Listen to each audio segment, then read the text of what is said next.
This podcast of the Equine Forum is brought to you by the University of Louisville Equine Industry Program at the College of Business. It all begins in 15 seconds right after this word from our podcast sponsor. The University of Louisville Equine Industry Program at the College of Business is now offering a graduate certificate, which can be completed in 15 or 30 weeks and be done as a standalone or used as 20% of your MBA. Classes at both the undergraduate and graduate level are forming now for August. From the rail to your radio, this is the Horse Racing Radio Network. It is Dr. B, who has a 3-length lead and just a 16th to the finish. And this is going to be a record-setting stakes victory for jockey Gerard Ortiz Jr. Stakes win number 77 in 2022. And Pulpit is roused to the lead. Pulpit takes the lead and opens up a length. Blazing Sword is coming hard on the outside, but Pulpit has something left, and Pulpit is the real deal. Welcome to the Equine Forum, presented by TwinSpires. It's Alidar and Affirmed battling back along the inside. We'll test these two to the wire. Affirmed under a left-hand whip. Alidar on the outside driving. Affirmed and Alidar heads apart. Affirmed's got a nose in front as they come onto the wire. And it's Moira out in a lead 2 lengths, racing home as Hall of Dreams down the outside. But the mighty filly has devastated them. And the 163rd Queen's Plate is a big win for Moira. She is stunning. Wins 6 lengths. Now here's Mike Penna. Good morning once again, everyone. It is post time for the show that launched a network, the Equine Forum, right here on the Horse Racing Radio Network, and it's all presented by our friends at TwinSpires. Mike Penna, bearing in the backstretch, happy to have you back in the starting gate with me for the next 3 hours, right up until 11 a.m. Eastern on Sirius 216, XM 204, affiliates in Lexington, Louisville, and across the country, and streaming worldwide and podcast on our website at horseracingradio.net. And don't forget, you can listen to podcasts of this show and all of our shows on our website or wherever you are accessing your podcasts. Is jockey Gerard Ortiz Jr. having the greatest single season we've ever seen? He's certainly a shoo-in to wrap up his 4th Eclipse Award as the nation's leading rider. And his win in last Saturday's Go for Wand at Aqueduct was his 77th stakes win of the year, breaking the old mark of 76, which had stood since 2007. And that feat was accomplished by the late Garrett Gomez that year. Ortiz has already set a new single-season earnings record this year and is far and away the leader in number of wins in 2022. And what started me down this path as I was getting ready for today's show is the fact that today marks the 45-year anniversary of Hall of Fame jockey Steve Cawthon becoming the first jockey to win $6 million in a single season. And he did it in just his second year of riding. It happened December 10th, 1977. And it was such a big deal at that time that Cawthon was given nicknames like the $6 Million Man and Stevie Wonder. He was even named 1977 Sportsman of the Year by Sports Illustrated, the Associated Press, ABC's Wide World of Sports, and the Sporting News. And if I'm not mistaken, I believe Steve also won 3 Eclipse Awards that year.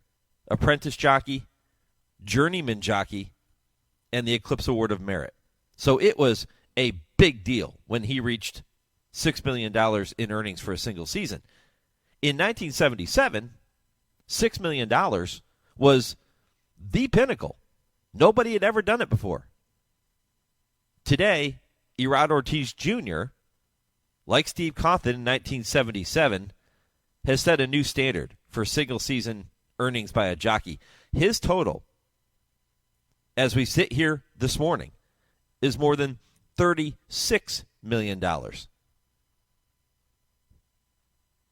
The economics of the game are obviously completely different than they were 45 years ago. So when we look at those two numbers, we really aren't comparing apples to apples. But I do think it's fair to ask this question. is jockey Irad Ortiz Jr. having the greatest single season we've ever seen? If we're talking about an overall body of work, I think you could certainly make a strong case that the answer is yes. If you want to dig into it a little bit deeper and you want to break it down to wins and ask that very same question, I'm not sure you could give that same answer. His 5 wins? Is that what it is as of today? About 305 wins is impressive. It's fantastic. But it's far short of Kent DeSormo's single-season win total of 598, which was set back in 1989. To say that records are meant to be broken, which is the old slogan we hear all the time. They say records are meant to be broken. I'm not sure that record set by DeSormo in 89 is one of those that's ever going to be broken. Think about this. In the 33 years since Kent DeSormo set that record, only one jockey has eclipsed the 500 win mark in a single year. Not Irad, not his brother Jose, not Javier Castellano, not even the man who has won more races than any jockey in the history of the sport, Russell Bays. It was Hall of Famer Edgar Prado, who rode 536 winners in 1997. And he still found himself 62 shy of DeSormo's record. Think about that. Edgar Prado is going to be with me on the show later this morning to talk about that magical year in 97 and talk about what Irad is doing now and what Kent did in 89. I'm going to ask him about winning 536 races and still being 62 shy of DeSormo. Was he even thinking at any point in the season he was going to catch DeSormo? Edgar will be here 9 o'clock Eastern. I'll get a chance to visit with him. We'll talk about these accomplishments we're seeing by some of the top riders in the game, and Edgar certainly knows a thing or two about winning big races and winning a lot of races, as you can tell. I'm also going to pose that question to Dale and Tim on this week's edition of I Ask, They Answer, which comes up at 10:30 Eastern. Is Irad Ortiz Jr. having the greatest single season we've ever seen? And I'm going to get their thoughts on another situation, which involves another rider who is unquestionably among the greatest of all time, and that's Hall of Famer John Velazquez, who was fined $4,017 and suspended 1 day for his ride on Cigar Mile winner Mind Control last Saturday at Aqueduct. Velazquez struck Mind Control 7 times throughout the race, which is one more than the 6-strike limit permitted by HISA. I hate this rule. I hate it. And I'm going to tell you why later in the show, but I want to hear from you. You'll hear from Dale and Tim. You'll hear their thoughts on it. You'll hear my thoughts on it toward the end of the program. But do you agree with the HISA U.S. whip rules limiting jockeys to 6 strikes during a race?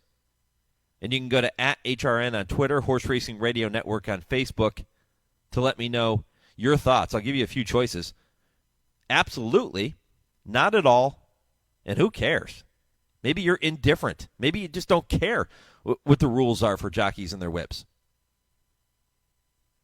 Let me know. Do you agree with the HISA whip rules limiting jockeys to 6 strikes during a race? Absolutely, not at all, who cares? @HRN on Twitter, Horse Racing Radio Network on Facebook, or if you're not a social media person, that's cool. Email the show, Mike@horseracingradio.net, and I will go ahead and pass along the results of that question. But I really want to hear your thoughts on this. I think it's a very interesting question, and quite frankly, I think it's a question that's going to resonate with a lot of you out there, whether you're a bettor. Do you want your rider to do everything they possibly can to win the race? Whether you're an owner, certainly you want that jockey to be able to do everything they possibly can to win a race. Or maybe you feel like that's enough. 6 is enough. That's a limit. Maybe we shouldn't even have 6. Maybe it should be 5. Maybe it should be 4. Let me know your thoughts on that poll question. Should be some interesting responses. Comments welcome, too. Feel free to comment on that question, and I'll pass along those comments later in the program. And since we're talking about Johnny V, and we're talking about streaks and records and milestones, how about this one? This was tweeted out, and I'll find the tweet. This was tweeted out by Racing Stats and Info. John Velasquez is sitting on 99 wins this year. He next rides Sunday at Gulfstream Park, tomorrow. Velasquez will look to move his streak of 100-plus victories to an incredible 33 straight years. Started in 1990. He has won 100 or more races every single year since 1990. 32 years. If he can do it one more time before the end of 2022, it'll be 33. The record, in case you're wondering, Russell Bays, who did it 38 consecutive years from 1979 to 2016. Some great information there, and we're going to have plenty of jock talk for you on this show here this morning. All right, so here's what's coming up. Here's the lineup for you over the course of the next 3 hours or so. Going to kick it off with Airdrie Studs Vice President Bret Jones. He'll be with me to talk about their stallion roster, some of the new additions, and some of the ties that they have to today's Grade 1 Starlet at Los Alamitos. We'll spend a lot of time talking about that, too, in the first segment of the show coming up in 4 or 5 minutes. Jim Lawson from Woodbine going to join me to talk about some of the changes taking place there, including a big one with the Queen's Plate, which has now been renamed, as is tradition, back to its original name of the King's Plate. We'll talk to Jim at 8:35 about that, and he'll look back on what has been a fantastic meet, another fantastic meet at Woodbine. They get ready to wrap things up this weekend. Edgar Prado, 9 o'clock Eastern, 9:20, Unsung Heroes, presented by Woodbine. Rick Schosberg is my special guest. He's going to talk about some of the organizations, the aftercare work he's going to be doing when he retires from training at the end of the year. Some wonderful stuff that Rick has on his schedule, and he's going to talk about some of the unsung heroes that are helping to make that possible. 9:40, Brian Nadeau is going to be with me from Gulfstream. Get a chance to catch up with him and talk about their big day coming up today, and then looking ahead to the championship meet. Joe Kristufek will be here at 10 Eastern with the TwinSpires Triple Play. Kurt Becker, Stroll Through Racing History at 10:20, and at 10:30, I Ask, They Answer with trainer Dale Roman's turf rider Tim Wilkin. That is all ahead on what is going to be a jam-packed edition of the Equine Forum, and it's all presented by TwinSpires on HRRN. Race to TwinSpires, where you can unlock a $25 risk-free bet. Just use the code HRRN25 when you sign up. And if your first bet doesn't win, TwinSpires will refund your account up to $25. Wagering on the app is fast with free past performances, insider picks, and power plays every day you wager. TwinSpires. Download the app today to earn your $25 risk-free bet. Void where prohibited. For terms and conditions, visit TwinSpires.com. Must be 18 or older, 21 and older where applicable. For help with a gambling problem, call 1-800-GAMBLER. The world-class thoroughbreds are racing at Remington. There's live racing Wednesday through Saturday, now through the famed Springboard Mile, December 17th. So don't miss a second of the action on the track or any of the excitement in the casino. Send your heart racing at Remington Park. Airdrie Stud is proud to announce the arrival of Grade 1 winning millionaire Happy Saver for the 2023 season. Happy Saver boasts one of the most important female families of the century, as his third dam is Broodmare of the Year Weekend Surprise, dam of the legendary AP Indy. Undefeated in his first 5 starts, Happy Saver capped off his perfect 4-for-4 season with an emphatic victory in the historic Grade 1 Jockey Club Gold Cup. And Happy Saver stays undefeated. He steps up and he wins the Grade 1 Jockey Club Gold Cup. Airdrie Studs, Happy Saver. Think about it. Action-packed horse racing is on the card this December at Gulfstream Park. Live racing Wednesday through Sunday. There's plenty to bet on with weekly stakes races, the return of turf racing, and jockeys and trainers from all across the country. Enjoy the races outdoors at the new Carousel Club or cool off in our private suites or the trackside restaurant Ken Pub. For stake schedules, tickets, and reservations, head to GulfstreamPark.com. This is Bob Baffert, and you're listening to the Horse Racing Radio Network. You're listening to the Equine Forum on HRRN, presented by TwinSpires. And Feza now comes up to threaten to take that lead. They're in front by 2.5. Then it's AG, Bullet, and Lily Poo. Poetica's got 6 to make up. Miss Monarch Bay in the trailer is Princess Magic. Off the turn, and Feza has taken command emphatically. And Feza's opening up beautifully. Lily Poo chasing her home from second. But here's the next of these flashy Gervin first out winners. And Feza geared down, a filly with a future. Blessed Touch passes the quarter pole, sailing away from the favorite. Riley G has a 4-length lead with 1/8 of a mile to go. California Rocket moving up on the outside of Riley G. Coming to the 16th pole, and it's Blessed Touch by 6-7 lengths, an absolute romp home. Blessed Touch and Drayden Van Dyke with his second today. Blessed Touch wins by a distance. Welcome back to the Equine Forum, presented by TwinSpires on this Saturday morning. Mike Penna, Baron of the Backstretch, happy to have you along for the ride right up until 11 a.m. Eastern. And I'm sure the jockeys of Feza and Blessed Touch were pretty happy to be along for those rides, too. Both of those maiden victories, both by daughters of Airdrie stallion Gervin, who is a new addition to the roster for 2023, both bred by Brereton Jones and Airdrie, and they are both major players in today's Grade 1 Starlet at Los Alamitos, and that is music to the ears of my next guest, Bret Jones, the vice president of Airdrie Stud, longtime supporter of the Horse Racing Radio Network, longtime friend of mine, and I'm very happy to be able to say that. Bret, good morning, my friend. Happy to have you on board again. Good morning, Mike. Great to be here, and longtime friend is right, buddy. I really appreciate you having me on. Flashy Gervin first out runners is the way it was described when Feza won. The next of the flashy Gervin first out winners. Gervin just continues to throw runners, but now you look ahead to what's coming up in this Grade 1 later today, and you have to be super pumped, my friend. We are. This potentially is a big deal for the stallion, and you're having a Airdrie representative on right now, but Ocala Stud is where this horse started. Got that start, and that was a partnership from the beginning. Ourselves, Brad Grady, stood the horse with the O'Farrell family and Ocala Stud. They gave him that chance. They got 150 mares. We were just lucky that they let us board a couple of our mares with them, and we really sent down what we thought were some good matches for the stallion, and are lucky enough now to have 2 of them running in a Grade 1, which is always the plan, but rarely the outcome. You know, standing a stallion in Kentucky is very much like being in the major leagues, right? Not that Ocala is not, because certainly Ocala right up there next to Kentucky, but there's something about standing a stallion in Kentucky. Talk about the thought process that went into bringing Gervin back to Kentucky.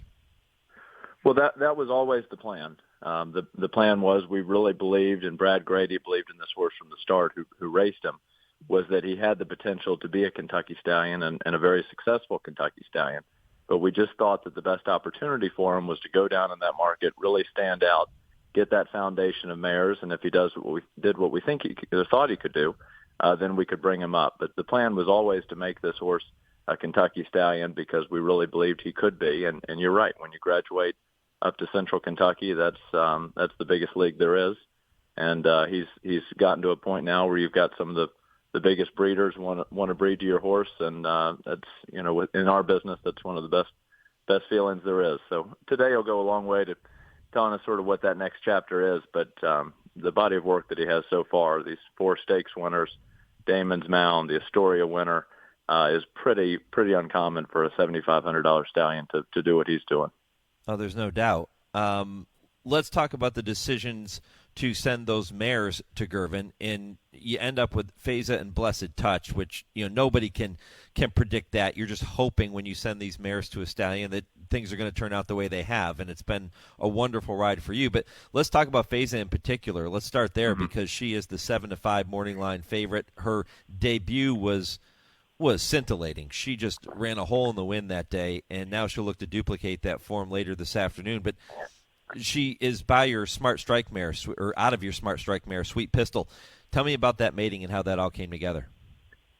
The Sweet Pistol was a beautiful, is a beautiful Smart Strike mare, a really gorgeous mare. I believe Steve Young had bought her, had paid quite a bit as a yearling, had some bad luck with her on the racetrack, but just a beautiful made mare. When we bought her, one of the attractions was we love Smart Strike mares, and also she was out of a really fast filly named Pomeroy's Pistol. We got lucky as far as the pedigree update. Pomeroy's Pistol had not yet produced 1,000 Words, who was Sweet Pistol's half-brother, and grade stakes winner, and now a stallion. So we really felt like it was a quality mare, and that's what we wanted to send down to the horse to give him a chance. And physically, we thought it matched up. Genetically, we thought it matched up, and got I hate to keep using the word lucky, but that's a big part of it. We got just a beautiful filly, so much so that we took her over to the Facing-Tipton July sale. Really wanted to show her off from that first crop of Girvan and try to get that buzz going, try to generate that excitement about what nice-looking horses the stallion was throwing. And I think it did that job, and we thought we were pretty smart. And then a few months later, she's bringing $725,000 at the Timonium sale. And Paul Sharp is telling us what a superstar she is. But she was bought by Aaron Wismer, who really does a great job picking out these fast horses, and she and her client made an awful lot of money, and deservedly so. And then the good news kind of just kept coming. Paul was so high on her, and Donato bought her. We all know that Donato is as good as maybe there's ever been, and the reports were so strong, just kept being stronger as she got close to that debut. And I think when she went into the gate, there was a lot of anticipation there. There was a lot of excitement, and she came through with flying colors. And from everything I understand, is coming into this one the same way. So we'll know by 7:30, around 7:30 today, if she's the real deal. But from everything that we saw watching her grow up and watching her take step after step, she sure appears to be. One of the really interesting things you just mentioned there, Bret, was you said that you felt physically Sweet Pistol matched up with Girvan. You also said genetically you thought that she matched up with Girvan. And a lot of people listening that don't understand this side of the business, this is where it all begins, right? And they don't understand how it all comes together. But I understand the genetic part. But you said physically. What were some of the physical attributes that Sweet Pistol possessed that you thought would pair up well with Girvan? Well, frankly, she would pair up with a lot of stallions because she's a big, beautiful mare. And what we really thought Girvan could do, Girvan is this very athletic, very light on his feet, really just felt like he would complement her very well, that he would provide a little bit more of that, she just needed maybe a little reforming, and he's a very pretty horse. He's a pretty horse, pretty head, long, thin neck, great shoulder, correct horse, everything that seemed like it would be a good complement to her physically. She's, if you were to pick on her a little bit, she's got a little bit of that coarser, Smart Strike look. Really thought Girvan could pretty her up a bit, and that was the thinking anyway, and we got an awfully nice filly out of it. How about with Blessed Touch? The dam is Blushing Touch. She is a street boss mare. Tell me about that decision there. Yeah, just the same way. Thought it would be a good compliment. You sit down, you go through these matings, you go through every stallion on the roster, and of course Girvan that we were standing down there. Again, just thought it was a nice compliment. Going back, that Mr. Prospector blood seems to be working there, and or potential to work very well with Girvan, and so far so good. Yeah, she broke her maiden second time out and did it by the open lengths. I guess it was about 8 3/4 lengths officially, and then she came back and was runner-up in the Desi Arnaz at Del Mar on November 19th. Tell me about what you're seeing from her and what you're hearing from trainer Tim Yakteen. Well, to be honest, I've not spoken to the connections behind her. I've just seen what we've seen with our own eyes, and I thought the maiden win that we heard the race call on earlier was super impressive. It was every bit as impressive as the race caller was making it out to be. And then she comes back in the stakes. She runs into the really nice Justify filly out on the West Coast, the John Sheriff's filly. Ran a winning race. I mean, put in what looked like a winning effort, just was second best that day.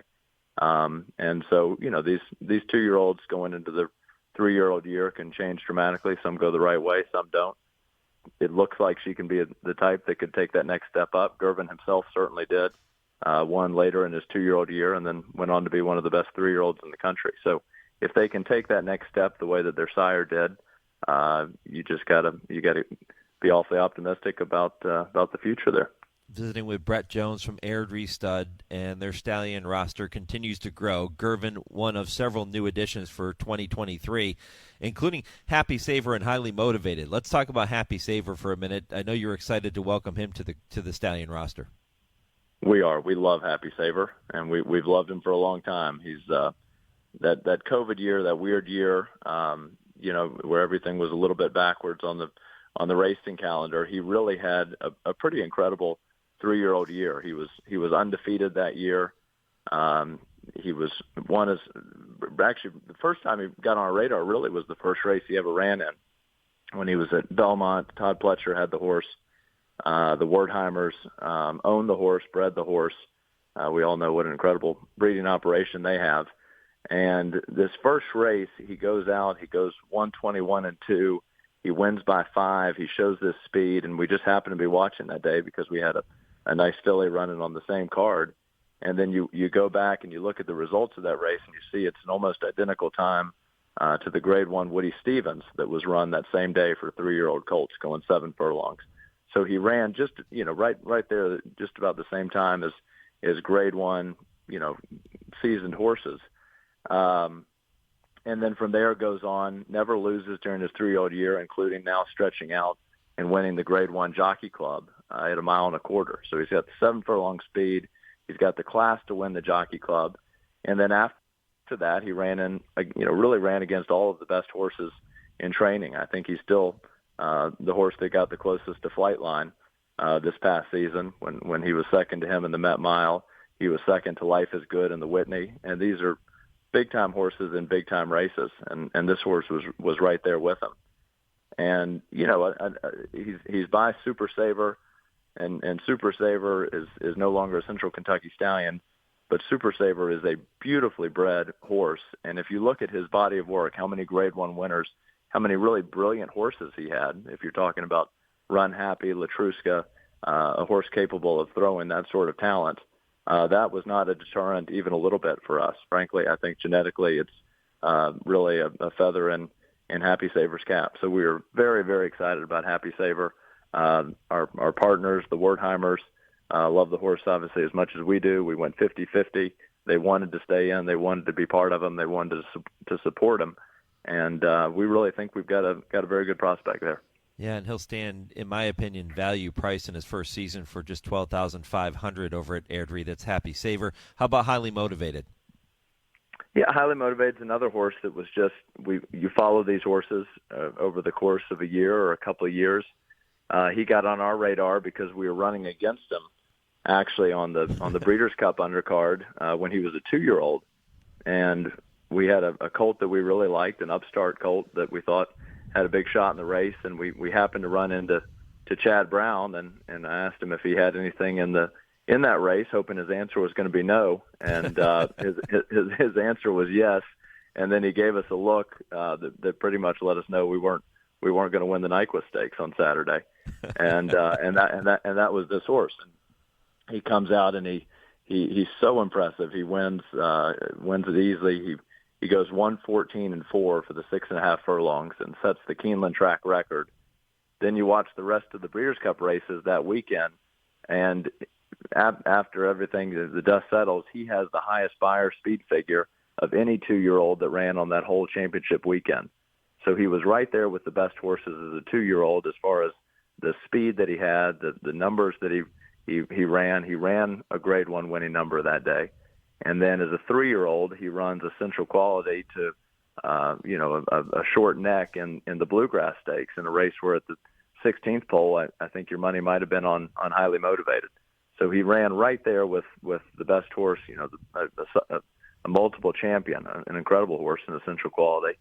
And then as a 4-year-old, he runs Highly Motivated runs in the Derby, doesn't run any good, is not the same horse, frankly, for several months. And Chad Brown had said that in an interview. But then when he came back, he set another track record, broke Spendebuck's track record winning a grade stake at Monmouth, won 146 and change for the 9 furlong. So very talented horse, ran grade 1 winning numbers, just never got that grade 1 win, but he's by into mischief. He's by arguably the best stallion in the world, certainly one of them.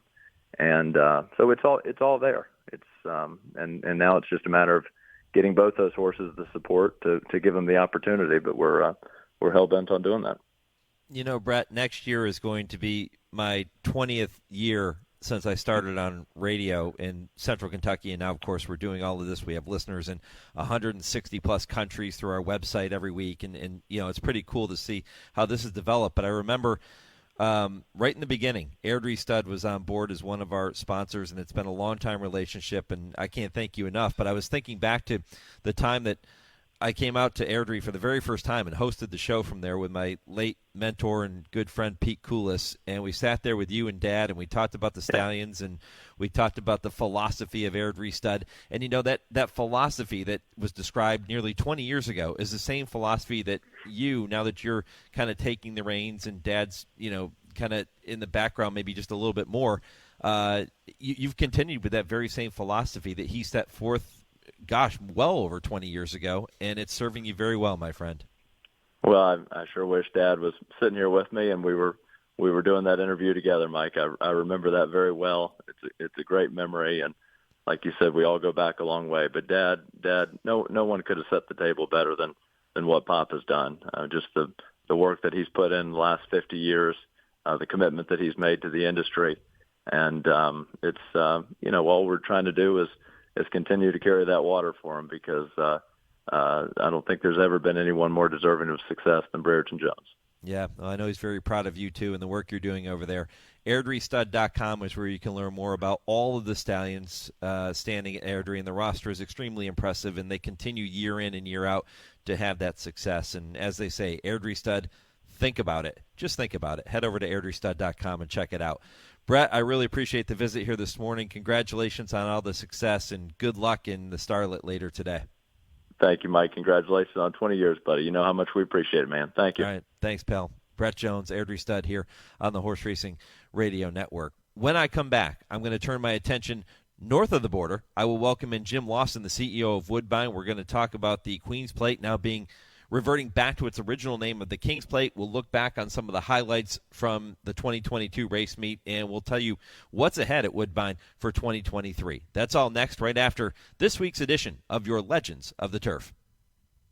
On an absolutely picture-perfect day for thoroughbred racing at Saratoga, the Dowager Empress of American racing, 7 horses were to go postward for the 1941 Hopeful Stakes. This race, the 4th on the day's card, was for 2-year-olds, ipso facto, the moniker. It had originally drawn 238 nominees, but that number was cut down to 133 eligibles prior to the race. The reason that a short field of 7 went postward was that 3 of the 7 raced as a single betting interest for trainer John Gaver. The Manhasset Stablehead Amphitheater, the Sir Galahad III colt who had won the Saratoga Special in commanding style. The green tree colors were sported by Shutout, the Equipoise colt who'd run second in the Special and won the Grand Union Hotel Stakes, and Devil Divers, the other half of their entry. Devil Diver was a St. Germans colt who'd run second to Shutout in both the Grand Union and the Sanford. Mrs. Payne Whitney owned Green Tree, and her daughter, Mrs. C.S. Payson, owned Manhasset Stable. As an aside, a horse named Buster was in the field, and he was owned by Mrs. Payne Whitney's son, John Hay Whitney. They had in those days come to be known as, quote-unquote, the royal family of the American turf. To most observers, the 3-horse entry of Devil Diver, Shutout, and Amphitheater looked to be unbeatable. All 3 had been racing against better company than there was in this field and had scored impressive wins. Shortly after the start, Devil Diver glided to the lead, and his stablemate Shutout was right there, prompting to pace under the venerable heady Eddie Arcaro. Those 2 were on the lead, on to and around the far turn, with the rest of the small field well bunched and not far back. Around that far turn there was considerable jockeying for position, which resulted in some bumping. The primary offender was Shutout under Arcaro. Arcaro jostled a challenging Ramillies a good bit amongst others. Devil Diver clung to the lead down the lane, even though tiring a bit in the final furlong, and won it by an open length. Shutout was second by a length, Amphitheater third. So the 3-horse entry nailed down the top 3 spots. In fact, Buster finished 4th, so that the entire amount of the stakes went to the Whitney family. The rest of the story and the result of a very roughly run race was that an Ask No Quarter and Give None Eddie Arcaro, who had just resumed riding the previous week after a 30-day suspension for rough riding in Empire City, was once again suspended for his cowboy tactics, so to speak, in this running of the Hopeful, pending a hearing, of course. At that hearing, the stewards of the Jockey Club suspended him for the rest of the year. Many thought the suspension should have been for life, since the foul in the Hopeful was so blatantly flagrant. You'd think the young, aggressive, and precocious Arcaro would have learned his lesson from that, but not Eddie. Early the next year in the Cowden Stakes, Arcaro and his mount got bumped just after the start while he was aboard Occupation. The offending rider was Vince Nodarse aboard Breezing Home. Arcaro and Occupation eventually caught up to Breezing Home and Nodarse in the late stages of that race. Arcaro then brought his mount up outside of Nodarse and Breezing Home and literally tried to put Nodarse over the inside rail. The stewards called Eddie in after the race and asked him just exactly what he was trying to do. Said Eddie, "I was trying to kill that Cuban." For that, Eddie got suspended for 1 year. The Hopeful of 1941 in August, and the victory of Devil Diver and Arcaro's rough ride in it, plus the aftermath in Eddie Arcaro's career, a truly memorable, if not great moment, as part of one of the legends of thoroughbred racing. Race the TwinSpires, where you can unlock a $25 risk-free bet. Just use the code HRRN25 when you sign up. And if your first bet doesn't win, TwinSpires will refund your account up to $25. Wagering on the app is fast with free past performances, insider picks, and power plays every day you wager. TwinSpires. Download the app today to earn your $25 risk-free bet. Void where prohibited. For terms and conditions, visit TwinSpires.com. Must be 18 or older, 21 and older where applicable. For help with a gambling problem, call 1-800-GAMBLER. New to Coolmore America for 2023 is Jack Kristufek. A son of top sire Munnings and a 3-time Grade 1 winner, Jack Kristufek was an 8 3/4 length winner on debut at Saratoga at 2 before winning the Grade 1 Champagne with a whopping 102 Beyer. His 3-year-old campaign included wins in the Grade 2 Pat Day Mile, the Grade 1 Woody Stevens by 10 lengths, and the Grade 1 H. Allen Jerkins. Jack Kristufek stands at an introductory fee of $45,000. Call the team at Ashford today to book your mare before he fills up. This is jockey Julian Lopao, and you're listening to HRRN. You're listening to the Equine Forum on HRRN, presented by TwinSpires. As they hit the quarter pole, it is Wando. Leading them over to the top of the stretch, Patrick Husbands asks him for his heart, and he opens up. It is Wando by 6 into the lane. Mobile to the inside, Rock again on the outside. Final furlong. It is all Wando. Sharp, strong, and a dominating winner of the Queen's Plate. Wando. Simply spectacular.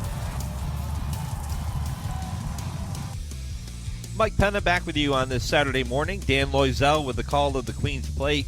19 years ago in 2003, Wando getting the victory that day would go on and sweep the Canadian Triple Crown, actually the last horse to do so.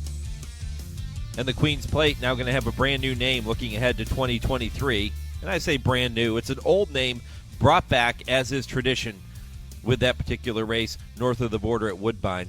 And Jim Lawson is the CEO of Woodbine Entertainment, and he does a fantastic job, he and the entire team, and he is here to tell you all about that decision and why it had to be done. Jim, good morning, my friend. Morning, Mike. Great to be on again. Thank you. Yeah, really excited, and always love to work in a Dan Loisel call when I get the opportunity. And looking back at Wando in 2003, winning the Queen's Plate, a special horse, and Dan Loisel, a very special announcer too.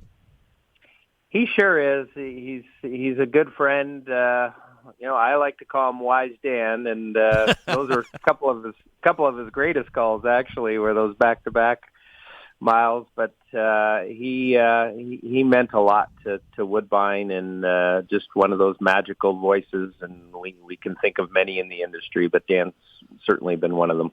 Yeah, I mentioned the fact that the Queen's Plate now in 2023 is going to revert back to its original name of the King's Plate. So fill people in. Why is this the the way that things are done? Well, it's really keeping with tradition. The whole idea was of the back to 1859.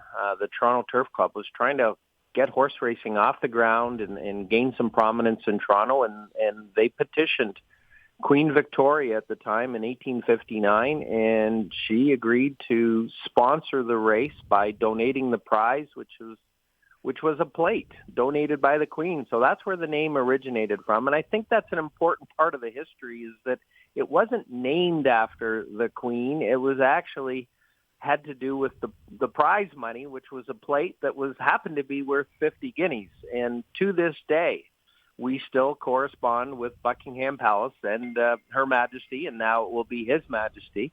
And they deliver 50 guineas after the race to the winning owner. And that tradition continues. And that, too, is important to keep in mind as we were looking at it, that the race as it is run today very much relies on that living and breathing relationship with the monarch. And every year we have had a representative of the royal family, whether it's a member of the royal family. The Queen was here 4 times. The Queen Mother was here 7 times. And before that, King George and so on.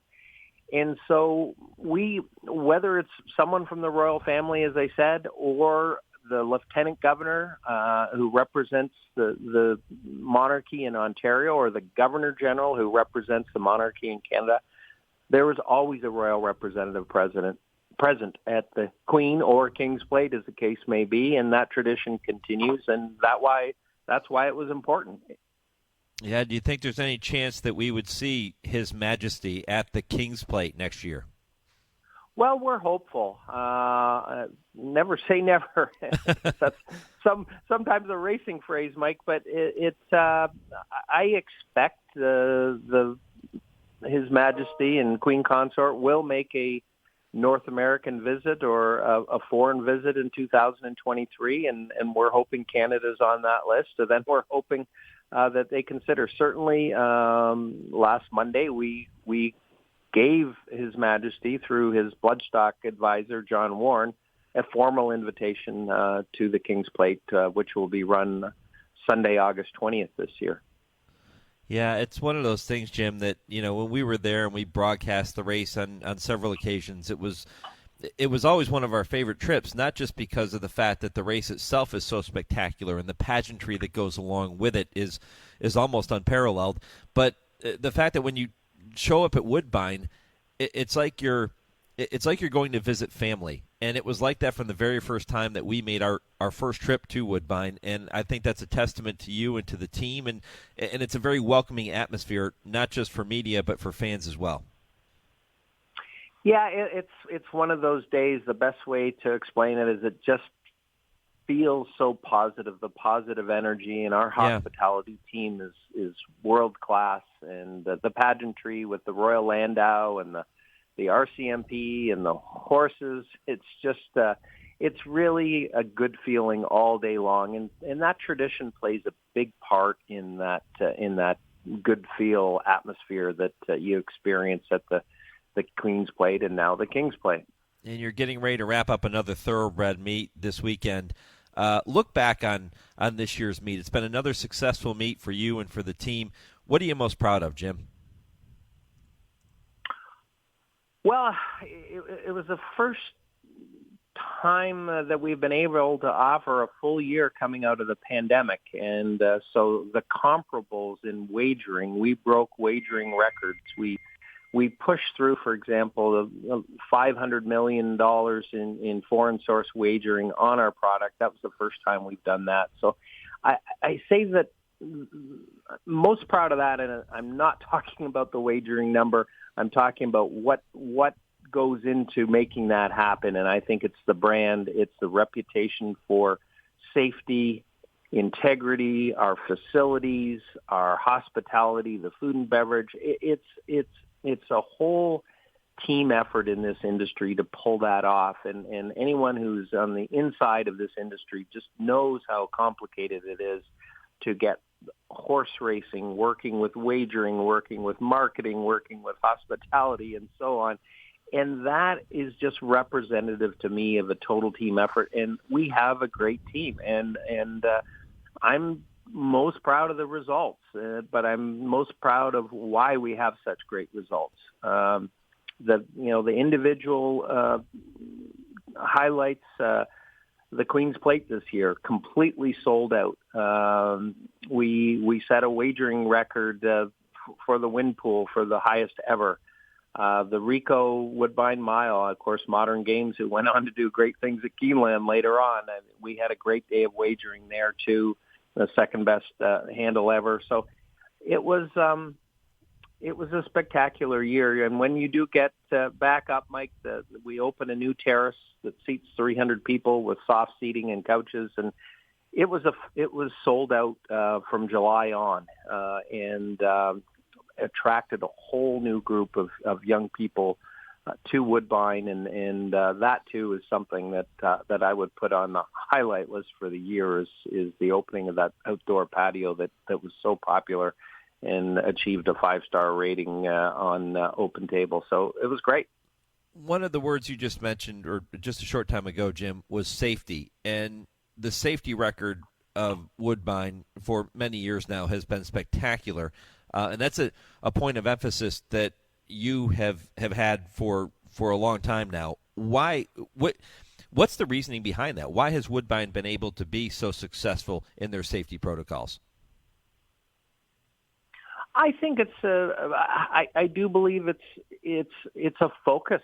First of all, it starts with a making safety a priority, and a priority means putting capital into the track facilities. So, for example, Tapeta is a great surface for safety, and we understand why it's a great surface for safety in terms of the consistency of the surface.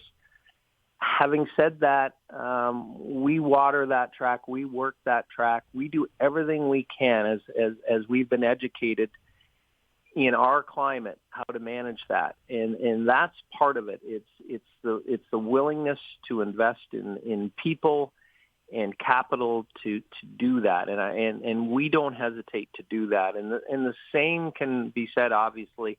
I say obviously because we're renowned for the quality of our turf courses, but we're very careful about our turf courses. Again, we spend a lot of time, a lot of money making sure that they're just right, and it results in safe statistics, and that's what we have, and it's I would say the number one priority for Woodbine Entertainment is safety, both on our harness racing side and our thoroughbred side.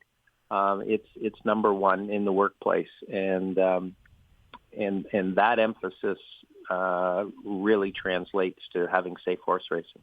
Visiting with Jim Lawson. He is the CEO of Woodbine Entertainment. Always fun to catch up with him and talk about racing north of the border. Again, it is closing weekend at Woodbine. Tomorrow is Everything Must Go Sunday, so all carryovers will be mandatory payouts, and Woodbine will say farewell to the guaranteed Pick 4 and Pick 5s until next year.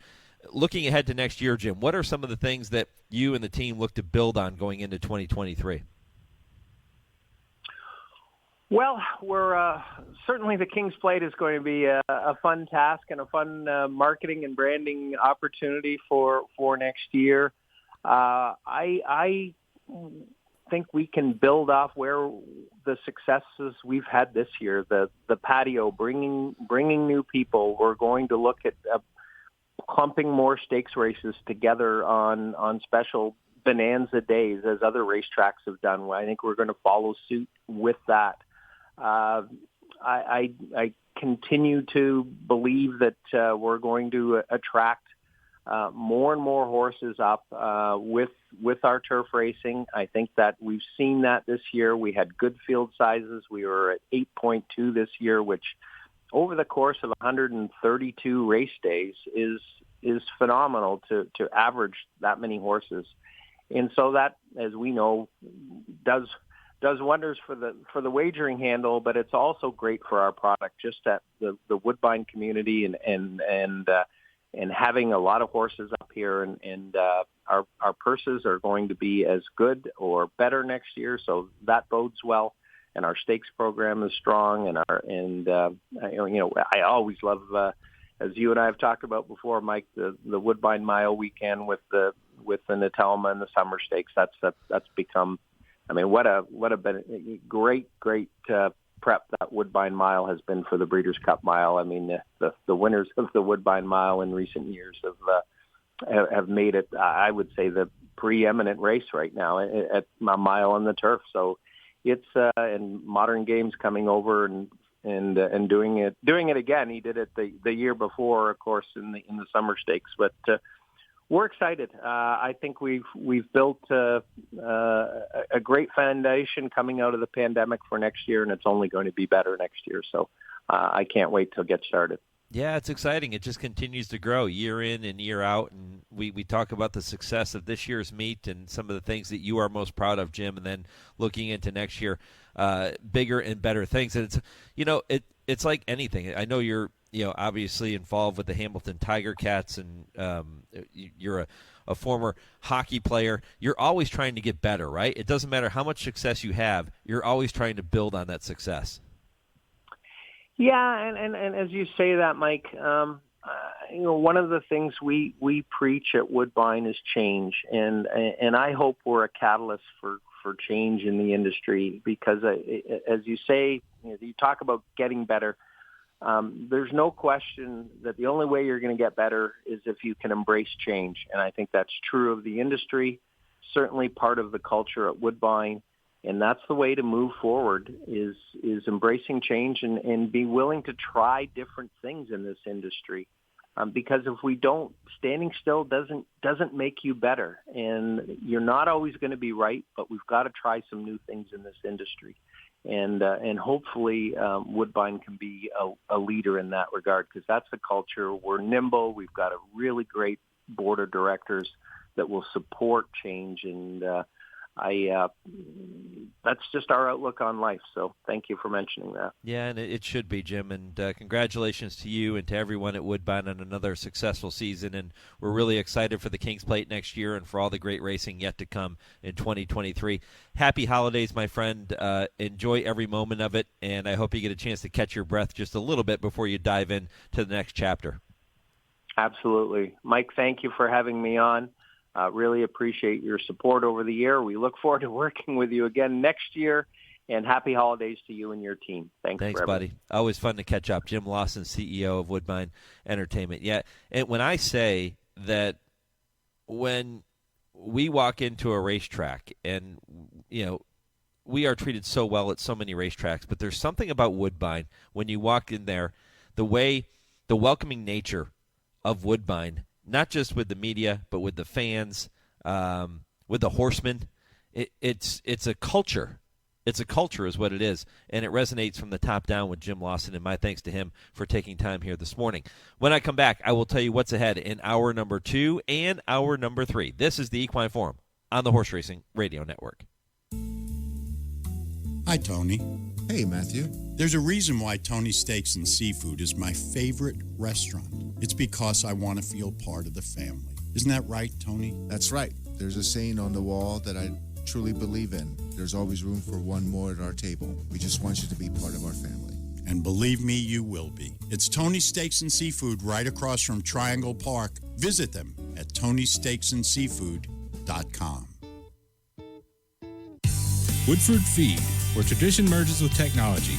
Family owned since 1940 and providing exceptional customer service, Woodford Feed specializes in the highest quality feed, using only the finest ingredients to ensure optimal nutrition for your horses. In addition, Woodford Feed can help with all your farm needs, including field seed, fertilizer, and weed control. So whether your horse is sprinting around the racetrack or has a foal by her side, count on Woodford Feed to provide the quality nutrition necessary to perform at the highest level. Woodford Feed, Versailles, Kentucky. The National HBPA is continuously working to protect the health and welfare of horses by advocating and funding research to help reduce equine injuries, lobbying for a national testing lab to oversee and establish absolute uniform laboratory protocols, advocating for every track to undergo an annual independent surface assessment, passionately supporting off-the-track thoroughbred retirement facilities and adoption groups, and so much more. See additional HBPA initiatives at nationalhbpa.com.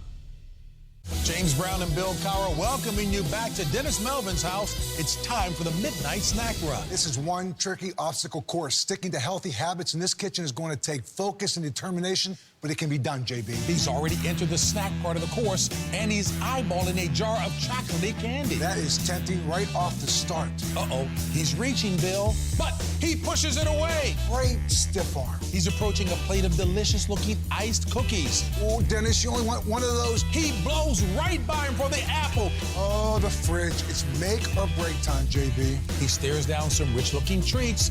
Uh-oh, looks like he's headed for the soda. Wait, he jukes left, grabs the water bottle, and shuts the door with his elbow in record time. Unbelievable move. I gotta see that again. And he's out. He even turned off the light. That's the way you execute a midnight snack run. Stand Up to Cancer and Rally want you to reduce your risk for cancer. Go to takeahealthystand.org.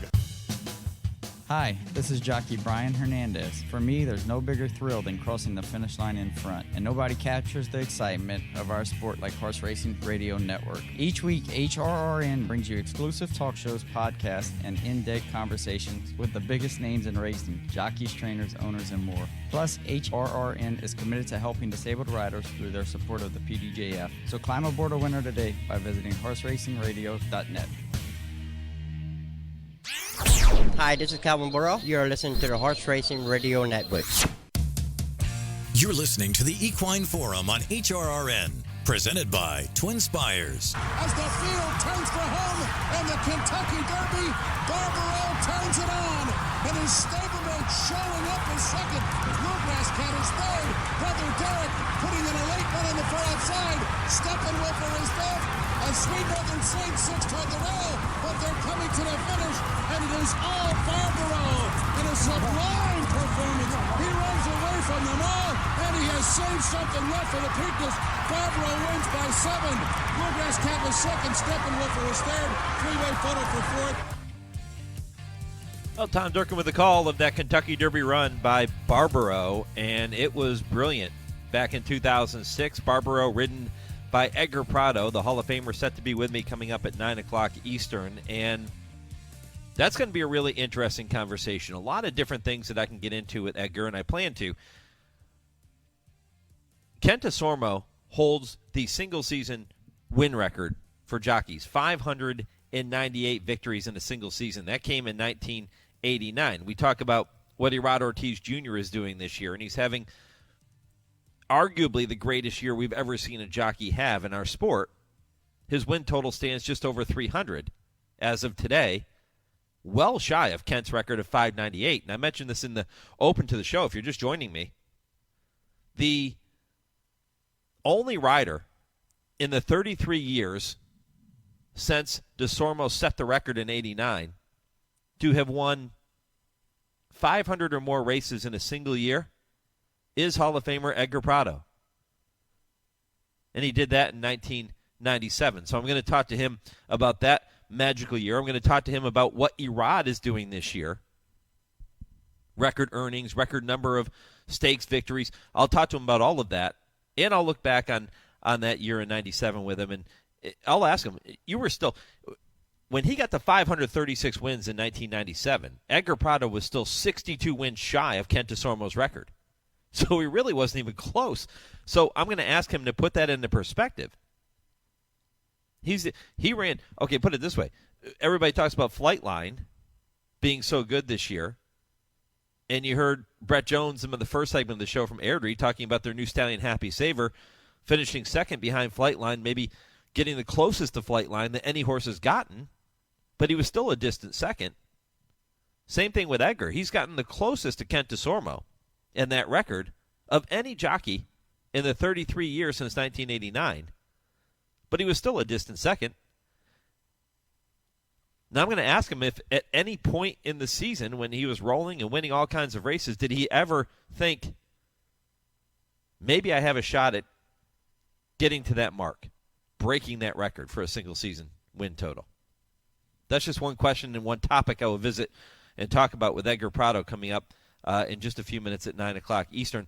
Poll question today involves another Hall of Fame jockey, and that is John Velasquez, who was fined and suspended one day for breaking the guidelines of the HISA whip rule in last week's Cigar Mile when he won it with mind control. He struck mind control 7 times, which is one more than the 6 strike limit permitted by HISA.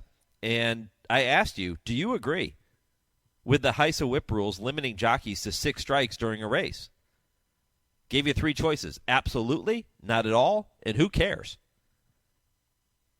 So far, 81% of you are saying not at all. Trish in Colorado writes in and says, the rule should not be based on an objective number, but should be subjective, based on facts and circumstances of the race. Dale Romans, on your show, said that they are using something like a Nerf football anyway. And yeah, the whips are different. The whips are not what they used to be. They are much softer, much kinder.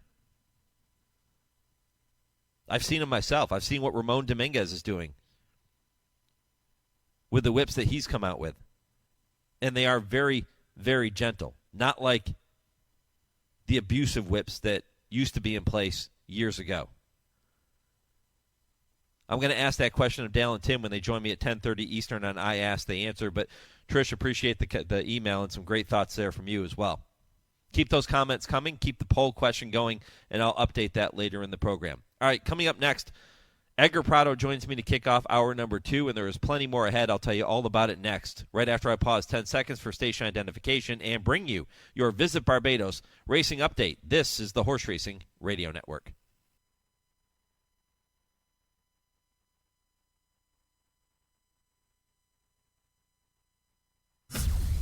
It's a rare, quiet weekend with just one North American graded stakes on tap, and it takes place at Los Alamitos in Southern California. The Grade 1 Starlet has attracted 7 two-year-old fillies, with nearly half the field hailing from the barn of Hall of Fame trainer Bob Baffert. Feza rolled to a 3.5-length victory in her debut, leading owner Michael Lund Peterson to supplement his talented filly to the Starlet for $10,000. An investment he hopes will significantly increase her value at the end of the mile in a 16th test. Baffert, who will be looking for a 6th consecutive Starlet win, also sends out Do It the Hard Way and Fast and Shiny. The biggest threat to Baffert's streak could come from Mike Rapoli's Uncontrollable, runner-up in the Grade 1 Chandelier in her most recent outing on October 8th. And that's your Visit Barbados Racing Update, brought to you by Barbados Tourism. Learn more at visitbarbados.org.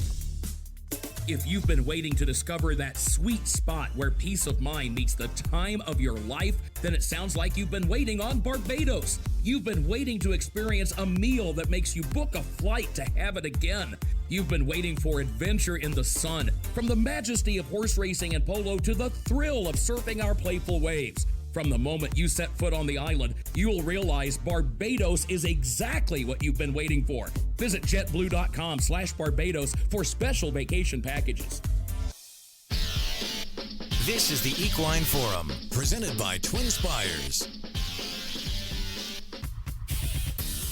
Welcome back. Hour number 2 of the Equine Forum, presented by TwinSpires, right here on the Horse Racing Radio Network. Mike Penna, Baron of the Backstretch, rolling on what has been a very busy morning. If you missed any portion of the first hour of the show, my conversation with Bret Jones from Airdrie Stud or Jim Lawson from Woodbine, all you have to do is head back to our website, horseracingradio.net. You can listen to the podcast of this program at your leisure, and you can do that on every major podcast platform, including Apple Podcasts, Podbean, Google, whatever it is. However you are accessing your podcast, you can listen to all of our shows there as well.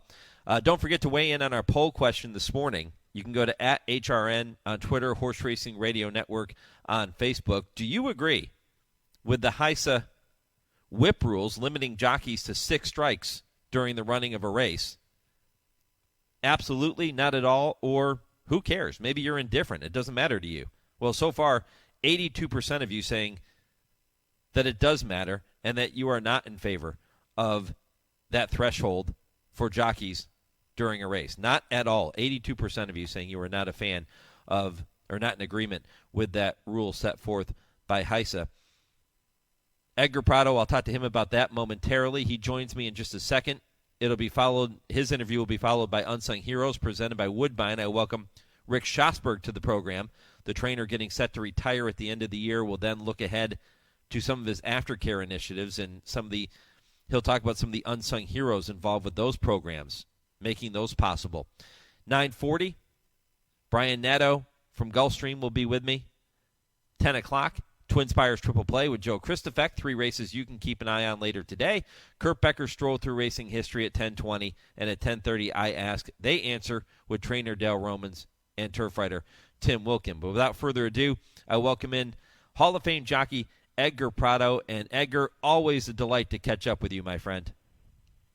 Good morning. Thank you so much for this opportunity. I'm very glad to be in the program today. Always excited when I get a chance to talk with you, but this morning in particular, Edgar, because I had mentioned this at the top of the show. This is the 45-year anniversary of Hall of Fame jockey Steve Cawthon. I'm pretty sure Steve Asmussen never did this and never rode a horse the way Steve Cawthon did. But Steve Cawthon becoming the first jockey to win $6 million in a single season. And he did it in his second year of riding, December 10th, 1977. And it was such a big deal that he was the Sportsman of the Year on Sports Illustrated that year. He won 3 Eclipse Awards for those accomplishments. This year, Irad Ortiz Jr. has set a new record, and he is up over $36 million in earnings. And I know we can't compare 1977 to today in terms of the purses, but, boy, I was thinking back on those accomplishments, and I wanted you to talk about what Irad Ortiz Jr. is doing this year. I mean, the things we're seeing from him are simply spectacular. Well, he's a very nice kid. I met him when he first arrived from Puerto Rico. He was in my corner in New York. We go over some races. We talked about it. We tried to improve him as a rider. And I think the big difference that he makes was when he took my old agent, Steve Russian. He had me for many years, 10 years in Maryland, Boston. And then when I decided to stay in New York, he took Ramon Dominguez, and you see what he did with Ramon Dominguez. And after that, when Ramon got injured and got hurt and retired, he took Irad Ortiz. And you see that he's still very successful. He's doing a super job. He put in very nice horses, and Irad delivered. He's just doing a super job. It's a nice, good team together. Yeah, he set a brand new record, not just for earnings, but for stakes wins by a jockey in a single season. And he's far and away the leader in terms of wins this year. He has 305 wins as of today. I believe Tyler Gaffalione may be second, but he's a long way back of that mark. And it got me thinking about your accomplishment in 1997, Edgar, because Kent DeSormo holds the record for single-season wins. He won 598 races back in 1989. In the 33 years since he did it, you're the only jockey in 33 years to ever win 500 or more races, and you were still 60-something wins shy of that record. But what a magical year in 1997, 536 wins for you. Look back on that year. What was going on that made you so successful that year, Edgar? Well, first of all, the Chris McCarron did it. He won 547 races, and Sandy Hawley and Ken DeSormo. But the difference is they all did it with the apprentice. I did it as a professional. And like I said before, at the time I have Steve Rushing as my agent, and he did a super job, find good mounts, put me in quality horses. And we work together, so we go and ride different tracks, and we try to accomplish something. We try to accomplish a nice goal to win that many races for 1 year and be recognized at least or have a chance to win an Eclipse Award. You win 536 races. You're 62 shy of Kent Desormo's record when you win 536. Was there ever any point in the season where you said, man, maybe if I'm on a pace now, I can actually catch him and break that record? Well, like I said before, he did it as a buck boy, as an apprentice. And he rode day and night. I only rode, or most of the time was only daytime. So I definitely want to catch and break the record. It was close, but unfortunately we didn't. Yeah, it was a magical year. I mean, do you think that that's a record that will ever be broken, Edgar? Can the same record? Yeah. I think the way races are going on, because it's less races now. They only run 3 or 4 days in the summer, 3 days in the winter. They are not like it used to be. It used to be 5 days in almost every racetrack, and you can ride 7 days a week, and you can ride day and night time. A lot of the tracks that are around nighttime and the winter, now they close a month and a half, give the horses a break, give the people a break. And it's less races now than before. So I think it's going to be real hard to break it.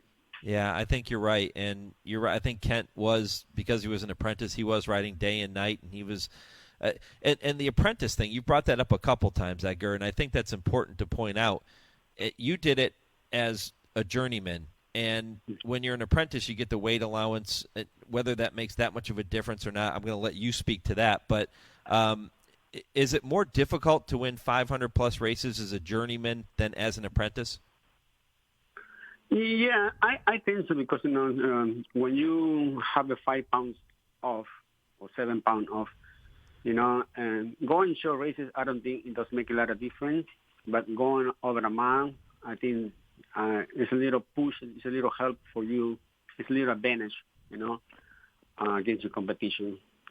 And plus, those at the time, those jockeys are a lot younger than I was at the time. Yeah. That the feat's incredible. Your feat's incredible, and 1997 was a magical year. But it wasn't just 97. You came back with a big year in 1998 and 1999, and then we know what happened with Barbaro winning the Kentucky Derby, and that time period in your career, that was a very special time for you, wasn't it? Well, until this moment, it's special for me. I enjoy get on and ride horses, be competitive. I really, my biggest thrill of my career was winning the Kentucky Derby, other than see my kids born. But I enjoy every single moment that I'm on top of the horse. The happiest day of my life was when I started riding races, and I think the saddest day of my life is when I decided to retire. Yeah, but you're still riding now. Yes, still riding. I wish I could ride more, but it is what it is. So you're not really retired? No. And my family, they want me to retire. They want me to, and spend more time with them. But I love to ride, and I'm very competitive, and I'm always looking for another good horse. It's getting harder to achieve that, but it's not impossible. Yeah. What still motivates Edgar Prado? Well, when I first come to this country, or when I first started riding, I set goals. I said, well, if I'm going to start riding, and I want to be at least leading apprentice. So, and accomplish that. Then I said, well, if I was leading apprentice, I want to come here and ride. I want to be leading jockey in my country. And I was leading jockey, and then I started winning stakes. And then I said, well, I get motivated watching. Back in the day, started the Breeders' Cup, 1984, I think, was the first Breeders' Cup. And that's when I started riding. And I got very excited and very motivated. And said, well, one day I want to go to America and start riding those kind of races. And maybe I can, participate. Just to participate in those kind of races, not very big goal, But I put in my mind that I want to do that. So I come here as a rider, start winning races. I went to Maryland, I'm winning races, and if I win one Stanley as a jockey, I win it again. And if I win 5 races, I want to win 6, and so on and forth. So every time I want to push myself more and more to accomplish. And a lot of the things that I put in my mind and I work for it, it come true. So, and what it makes me going now, I said, well, I want to try to reach 7,000 before I retire. And I achieved that. And thanks God, help from my family, help a lot of people know behind me. They give me the support. And then I said, well, I'm only 47 away from Cordero, so why don't I pass Cordero? So I still riding and said, well, and I did it, and I passed Cordero. So I said, well, it's only another 20 more to pass Chris McCarron. So I'm working on it. So hopefully I deliver and achieve that. So yeah. Who knows what's going to happen when I achieve that and pass Chris McCarron? Maybe in the next one, you know. If my health is good and I still have the fire and desire and be so competitive to continue to ride. The longest I have the opportunity, you know, to be in the track, you know, I think I would have the desire to win and deliver. Well, only 7 jockeys in the history of the sport have won more races than you, Edgar. And, of course, Chris McCarron is one of them. He's just ahead of you. His win total stands at 7,141. We know that he's not winning any more races because he is retired. But you're sitting at 7,119, so you're just 22 behind him. And then, of course, you can set your sights on Perry Utes after that. Right, yeah, and Perry Utes, I'm going to have to burn again.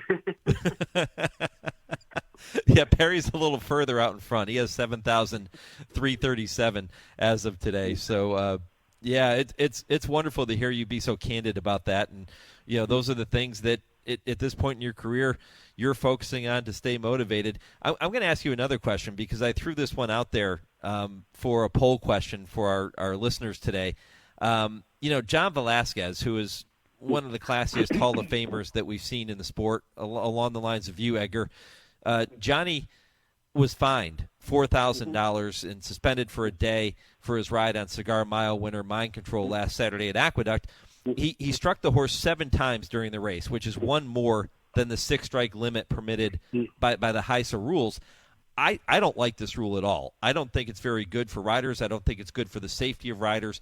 I'm just curious to get your thoughts. Is that 6-strike limit good or bad for riders?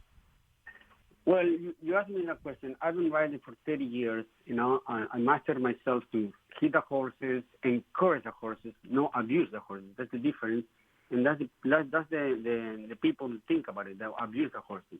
By hitting the horse, you encourage the horse. You know, some horses need more attention, some don't.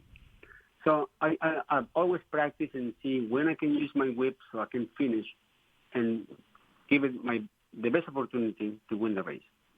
You know, and now, after 30 years of riding, I have to limit myself to ride only hit 6 times. And I think I'm not the only one that had the problem. I think a lot of older jockeys have the same problem. You know, they have to get used to hit only 6 times. So I've been riding 30-something years. I don't see a horse die because he used the whip. Horses die because they over-medicated, you know, and they got hurt. But, you know, unfortunately, it's part of the business, you know. It's part of any sport. Like a football got hurt, you know, boxers got hurt, and hockey players got hurt. And horses are very athletes, you know. They're very competitive, and they run, you know, and they try real hard. But I don't see at any point a horse dying because he got hit 7 times or 8 times during the race. I think that the rule, particularly I don't like it, you know, and I think it should be some more people that know what they're talking about, more jockeys, you know, sitting on the table and talk about it with his, you know, because I don't think there's any jockey there in the committee or whoever the people that make the rules. There's nobody there that they really tell you from the inside what it takes, to carry a whip. Yeah. I mean, it's not like riding a car. You switch, the stick in the car, and that's it. An animal having his own mind, and if the horse going to go left, you think a jockey 110 pounds is going to control it. The horse is going to make a left. If the horse is going to go right, it's going to make a right. And the horse is going to stop, it's going to stop. We only carry that to protect ourselves and encourage the horse to do the right thing. Yeah. Edgar, the ironic thing is that Johnny is actually the one jockey that is on the board of HISA, and he's the one who ends up being penalized for going over the 6-strike limit. Ramon Dominguez once sat down with me and showed me his new whips that he was working on, and Dale Romans has talked about this when he's come on the show with me, and he says, the whips are much kinder now. They don't hurt horses like the whips used to be back in the day, and the whips have changed significantly. What is the biggest difference in the whips that you, as a rider, are using today as opposed to the ones 20 years ago? Oh yeah, the pattern the new whips have is very soft. It's only you can only use a certain length of the whip. Before it used to be a lot longer, a lot heavier. And like I said, if you use the whip correctly, I mean, you only encourage the horse. You don't abuse the horse. Mm-hmm. You use it. Look at Pat Day. Maybe if he carries stick all his life, he never used the stick. I mean, Braulio Baeza, he only used the stick was necessary. And it's a lot of riders like that, But it's good for a protection to carry and use it when it's necessary. Yeah. Yeah, it's an important safety feature for riders. There's no doubt about it. And whipless racing was tried at Monmouth. That didn't work. I think with the improvements to the whip today, and you mentioned using it properly just to encourage the horse and not abuse the horse, that's the key. That's the message that needs to be out there. And Edgar Prado summing it up for us here this morning on the Horse Racing Radio Network. Edgar, listen, I've got to get to a commercial break, but it is always fun to catch up with you, and all the best to you and to your family this holiday season. And every time you get a leg up, safe trip, my friend. Thank you so much for the opportunity. Same to you. Same to you and your family. All right, Edgar Prado here on HRN. He is really one of the true good guys in the sport of thoroughbred racing. I've known him for many, many years, and it's always a delight to be able to have a conversation with him here for you on the show.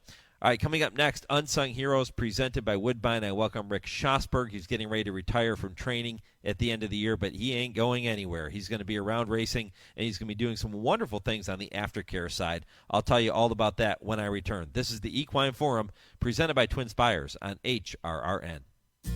Race to TwinSpires, where you can unlock a $25 risk-free bet. Just use the code HRRN25 when you sign up. And if your first bet doesn't win, TwinSpires will refund your account up to $25. Wagering on the app is fast with free past performances, insider picks, and power plays every day you wager. TwinSpires. Download the app today to earn your $25 risk-free bet. Void where prohibited. For terms and conditions, visit TwinSpires.com. Must be 18 or older, 21 and older where applicable. For help with a gambling problem, call 1-800-GAMBLER. Action-packed horse racing is on the card this December at Gulfstream Park. Live racing Wednesday through Sunday. There's plenty to bet on with weekly stakes races, the return of turf racing, and jockeys and trainers from all across the country. Enjoy the races outdoors at the new Carousel Club or cool off in our private suites or the Trackside Restaurant 10 Pub. For stake schedules, tickets, and reservations, head to GulfstreamPark.com. Consider the advantage of owning a Maryland bred and run for 30% more in Maryland with a lucrative 15% owner bonus and a 15% developer bonus on all open overnight races for Maryland breds finishing first, second, or third. It pays to race in Maryland. Learn more about all the advantages of breeding and owning Maryland breds at MarylandThoroughbred.com. That's MarylandThoroughbred.com. Hi, this is Doug O'Neill. My favorite radio show is the Horse Racing Radio Network. You're listening to the Equine Forum on HRRN, presented by TwinSpires. Heroes in the world of sports are not uncommon, oftentimes thrusting themselves into the limelight through unimaginable feats. Back behind the ball, Woods puts it. And in! He has done it! Tiger is back! Tiger is back on top! Tiger Woods, the 2019 Masters champion! And breathtaking performances. Here's how you count to 8. 3, 2, 1. And for the 8th time, college basketball's national championship trophy is coming home to Kentucky. But behind every great hero, there are others. Individuals who play a crucial role in the achievements of those we read about in the headlines. The ultimate team players. Content to stand behind the curtain, embracing their place as a vital part of a sport's success. In horse racing, these are the unsung heroes. And I tell you every week as I open this segment that the sport is filled with unsung heroes, people who do wonderful work behind the scenes and don't often get the recognition that they deserve. But without them, we don't have a sport, we don't have an industry, and that is what this segment is all about. And this past Wednesday, I had the privilege of visiting with trainer Rick Schosberg for a full hour on our Trainer Talk show, which is presented by Fasig-Tipton. You can go back and you can listen to the podcast of that program on our website. But one thing I didn't get to when talking with Rick, we talked about his career. We talked about the fact that he is transitioning at the end of this year from the training side of things to do more work on the aftercare side. And one thing we didn't talk about was what those aftercare programs really entail and the number of unsung heroes involved in making those programs possible and taking care of our equine athletes. And Rick is with me now to talk about that side of it. Rick, I really appreciate you coming back on with me because I think it's important to get that out. And it's a sport filled with unsung heroes, and you and the team are certainly all part of that.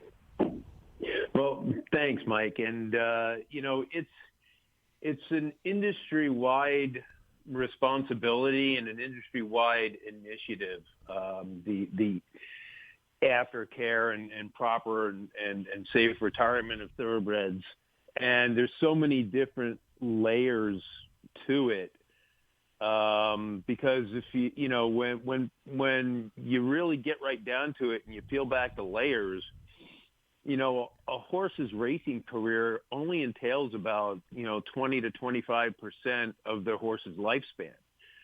So when you're talking about the responsibility of up to 70-75% of the horse's life, that really puts it into perspective how daunting the responsibility is to make sure that these horses, once they leave the racetrack, that they have a safety net, a secure system by which we can transition them into aftercare facilities that have been accredited to the highest standards based on the Thoroughbred Aftercare Alliance's standards and practices and accreditation process, which is very, very thorough.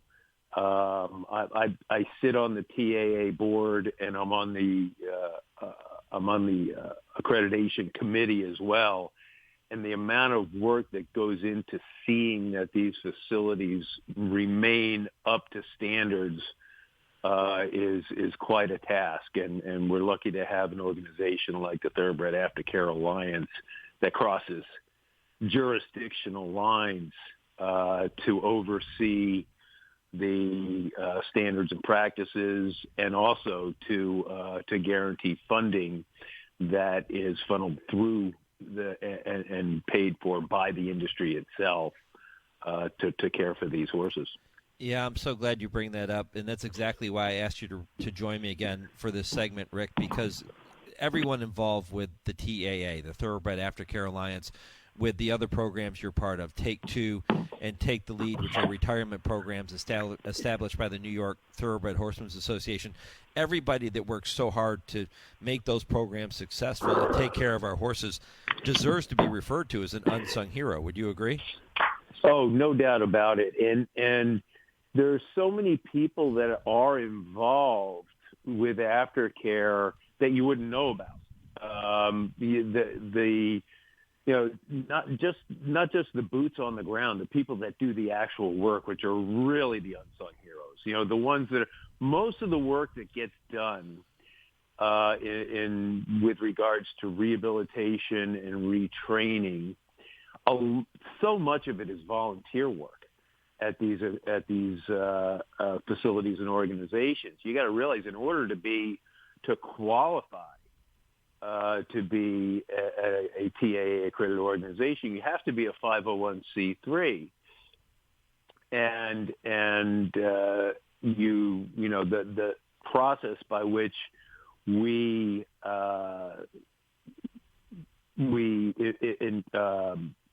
inspect not only physical inspections but fiscal inspections of the bookkeeping.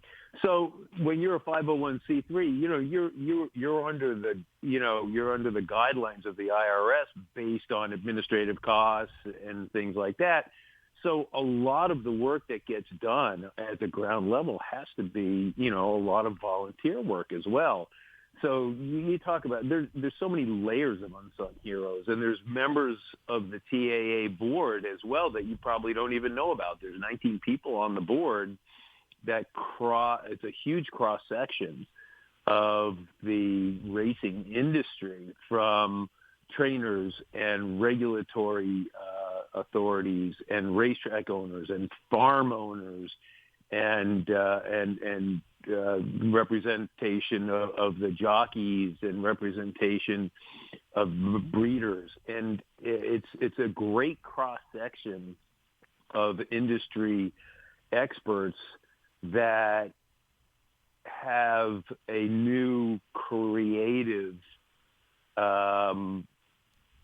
it's really interesting to see the different perspectives from all different facets of the industry when it comes to aftercare, and you come up with new and different ideas and creative ideas for funding mechanisms and for higher standards and practices with regards to caretaking. There's veterinarians on the board and on these committees as well. So, you really, you see the face of the TAA, and you see, all of the work that we've done with regards to hooking up as a partner in the Breeders' Cup and different connections that are running horses in the Breeders' Cup, willing to give up percentage of earnings to the TAA, and all these new creative ways to make sure that the industry itself helps to assure the safe and purposeful retirement and second careers for these horses.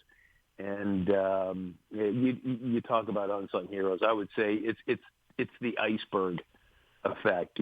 Probably 10% of is what you see, and the other 90% is the real engine that drives aftercare across the industry. Trainer Rick Schosberg with me here on this week's edition of Unsung Heroes. Rick retiring from training at the end of this year. He'll transition into working with some of those aftercare initiatives you just heard him talking about. He's very passionate on that side of the business as well. And Rick, one other thing we didn't get to in that 1 hour conversation this past Wednesday on Trainer Talk was one other person in particular was your father, Paul, who passed away in 2017. But you look at the work that he did, spending 12 years as the president of the New York Thoroughbred Breeders and everything he was able to accomplish. I think when we're talking about unsung heroes, this is an appropriate time to talk about the contributions that your father made to the sport as well. Well, he was absolutely passionate about the sport of thoroughbred horse racing, and he was a student of breeding, and I just remember so many volumes of breeding books and volumes of the Blood Horse and the Thoroughbred record, leather bound in his library. And here's a guy that grew up in Westchester and went to school at Middlebury as a poli-sci major, and his first job when I was born, he was working as a night editor for a Gannett paper up in Westchester, the Reporter Dispatch, and he was doing editorials and things, and he got discovered by a local New York State congressman, Richard Ottinger from the Pleasantville district, and hired him as his chief of staff. So he was the chief of staff for U.S. congressman, a U.S. senator. He ran a mayoral campaign in New York City for Herman Badillo, who's the first Puerto Rican-born U.S. representative in the country. And all this time, he somewhere in the back of his mind, he had this passion for racing. And we were living in the suburbs of Virginia, suburbs of Washington. And we started taking riding lessons while he was working on the hill. And that's how we hooked up with the thoroughbred industry. We bought some show horses off the track, and my dad just got enamored with it. And I still have the picture of our first win picture from like 71, 72 at Shenandoah Downs. And my dad was probably 38 years old. And he just looked so proud as the owner of this horse. And then, as we expanded out into urban, into the suburbs, and then more rural Virginia, we bought a farm, and we actually started a breeding operation down there, and came up to New York when he got transferred up to take over a CEO of a banking organization. And the next thing you know, he's the president of the New York Thoroughbred Breeders, and that was during my years at Cornell, and he really helped.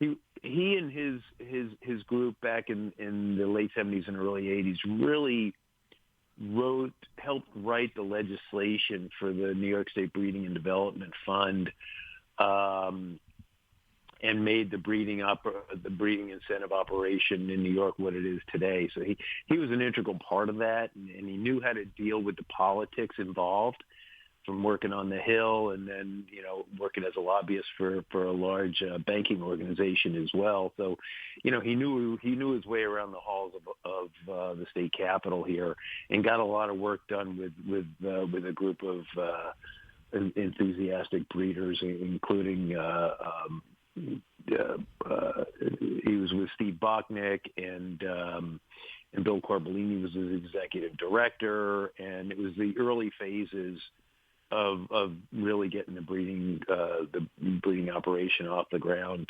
back in the early 80s, and made it probably one of the most incredible breeding incentive programs in the country. Yeah, certainly an unsung hero. There's no doubt about it. And there are so many people like your dad, like everybody working with the aftercare programs, that deserve to be recognized. And, Rick, you're certainly one of those people. So appreciate all of your hard work, everything you're going to be doing after your retirement. You'll probably be working harder after you retire than you are right now. Well, yeah, we have a great team here at the Take Two and the Take the Lead team here. We're mostly funded by New York Thoroughbred Horsemen's Association. I'm the vice president there and president of Take Two.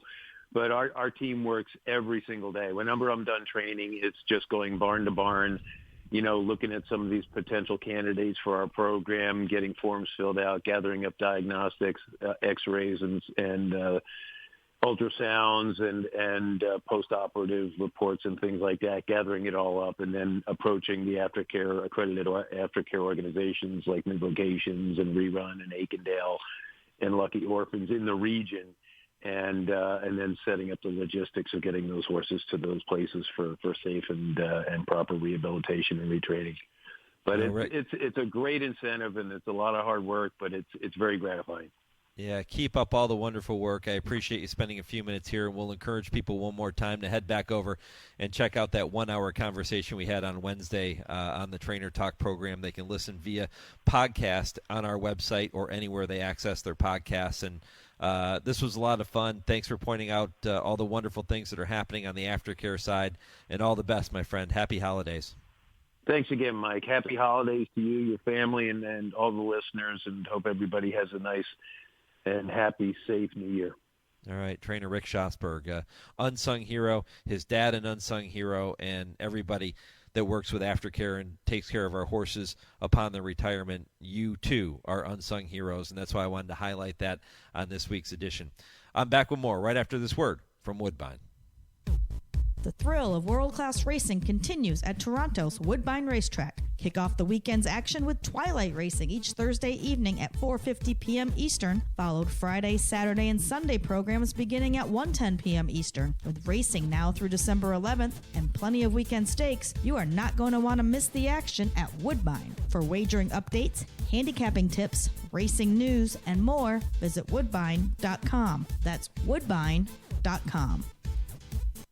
And if you know someone you feel deserves to be recognized as an unsung hero, send their information to me with their contact info, and I'll do my best to have them on this program in the weeks ahead. That is Mike at horseracingradio.net. When I come back, Brian Nadeau from Gulfstream looks at this weekend's races and looks ahead to the championship meet. This is the Equine Forum presented by TwinSpires on HRRN. Race to TwinSpires, where you can unlock a $25 risk-free bet. Just use the code HRRN25 when you sign up. And if your first bet doesn't win, TwinSpires will refund your account up to $25. Wagering on the app is fast with free past performances, insider picks, and power plays every day you wager. TwinSpires. Download the app today to earn your $25 risk-free bet. Void where prohibited. For terms and conditions, visit TwinSpires.com. Must be 18 or older, 21 and older where applicable. For help with a gambling problem, call 1-800-GAMBLER. New to Coolmore America for 2023 is Jack Kristufek, a son of top sire Munnings and a 3-time Grade 1 winner. Jack Kristufek was an 8 3/4 length winner on debut at Saratoga at 2 before winning the Grade 1 Champagne with a whopping 102 Beyer. His 3-year-old campaign included wins in the Grade 2 Pat Day Mile, the Grade 1 Woody Stevens by 10 lengths, and the Grade 1 H. Allen Jerkins. Jack Kristufek stands at an introductory fee of $45,000. Call the team at Ashford today to book your mare before he fills up. It's time now to shine the spotlight on the Darley Taking the Reins Performer of the Week. Post time, Johnny Z from Albany. They're going to dispute it in the final 3/16 of a mile. Post time, very confident ride on the outside, grabbing a neck in front now from Johnny Z from Albany. And then on the inside is Coffee with Chris. Here's a stunning-looking winner, a Maryland-bred star in the making. Post time. It is post time. Post time. The son of Darley Stallion Frosted went from last to first to win the Maryland Juvenile Stakes and stay undefeated in 3 career starts. He is your Darley Taking the Reins Performer of the Week, but we should also give an honorable mention to another Frosted colt, Arctic Arrogance, who was a close second in the Grade 2 Remsen. Darley Stallion Frosted, the fastest ever winner of the Stallion Making Met Mile. Frosted stands for a 2023 fee of just $10,000. Learn more about Frosted and all the Darley Stallions by visiting darleyamerica.com. Hi, this is Jockey John Court. You're listening to the Horse Racing Radio Network. You're listening to the Equine Forum on HRRN, presented by TwinSpires. And a holy bull, a big afternoon leads it by 3.5, now 4 lengths as they come to the top of the stretch in the Florida Derby. Halo's Image second, Rise of Rails third, Gold Virgin fourth, Dramatic Gold. Now with 1/8 of a mile to go. Holy Bull has led every step of the way and has a commanding 4.5, now 5 lengths lead. The battle will be for second. Halo's Image, Rise the Rails, and Gold Virgin. A dramatic performance this afternoon by Holy Bull. The great Holy Bull.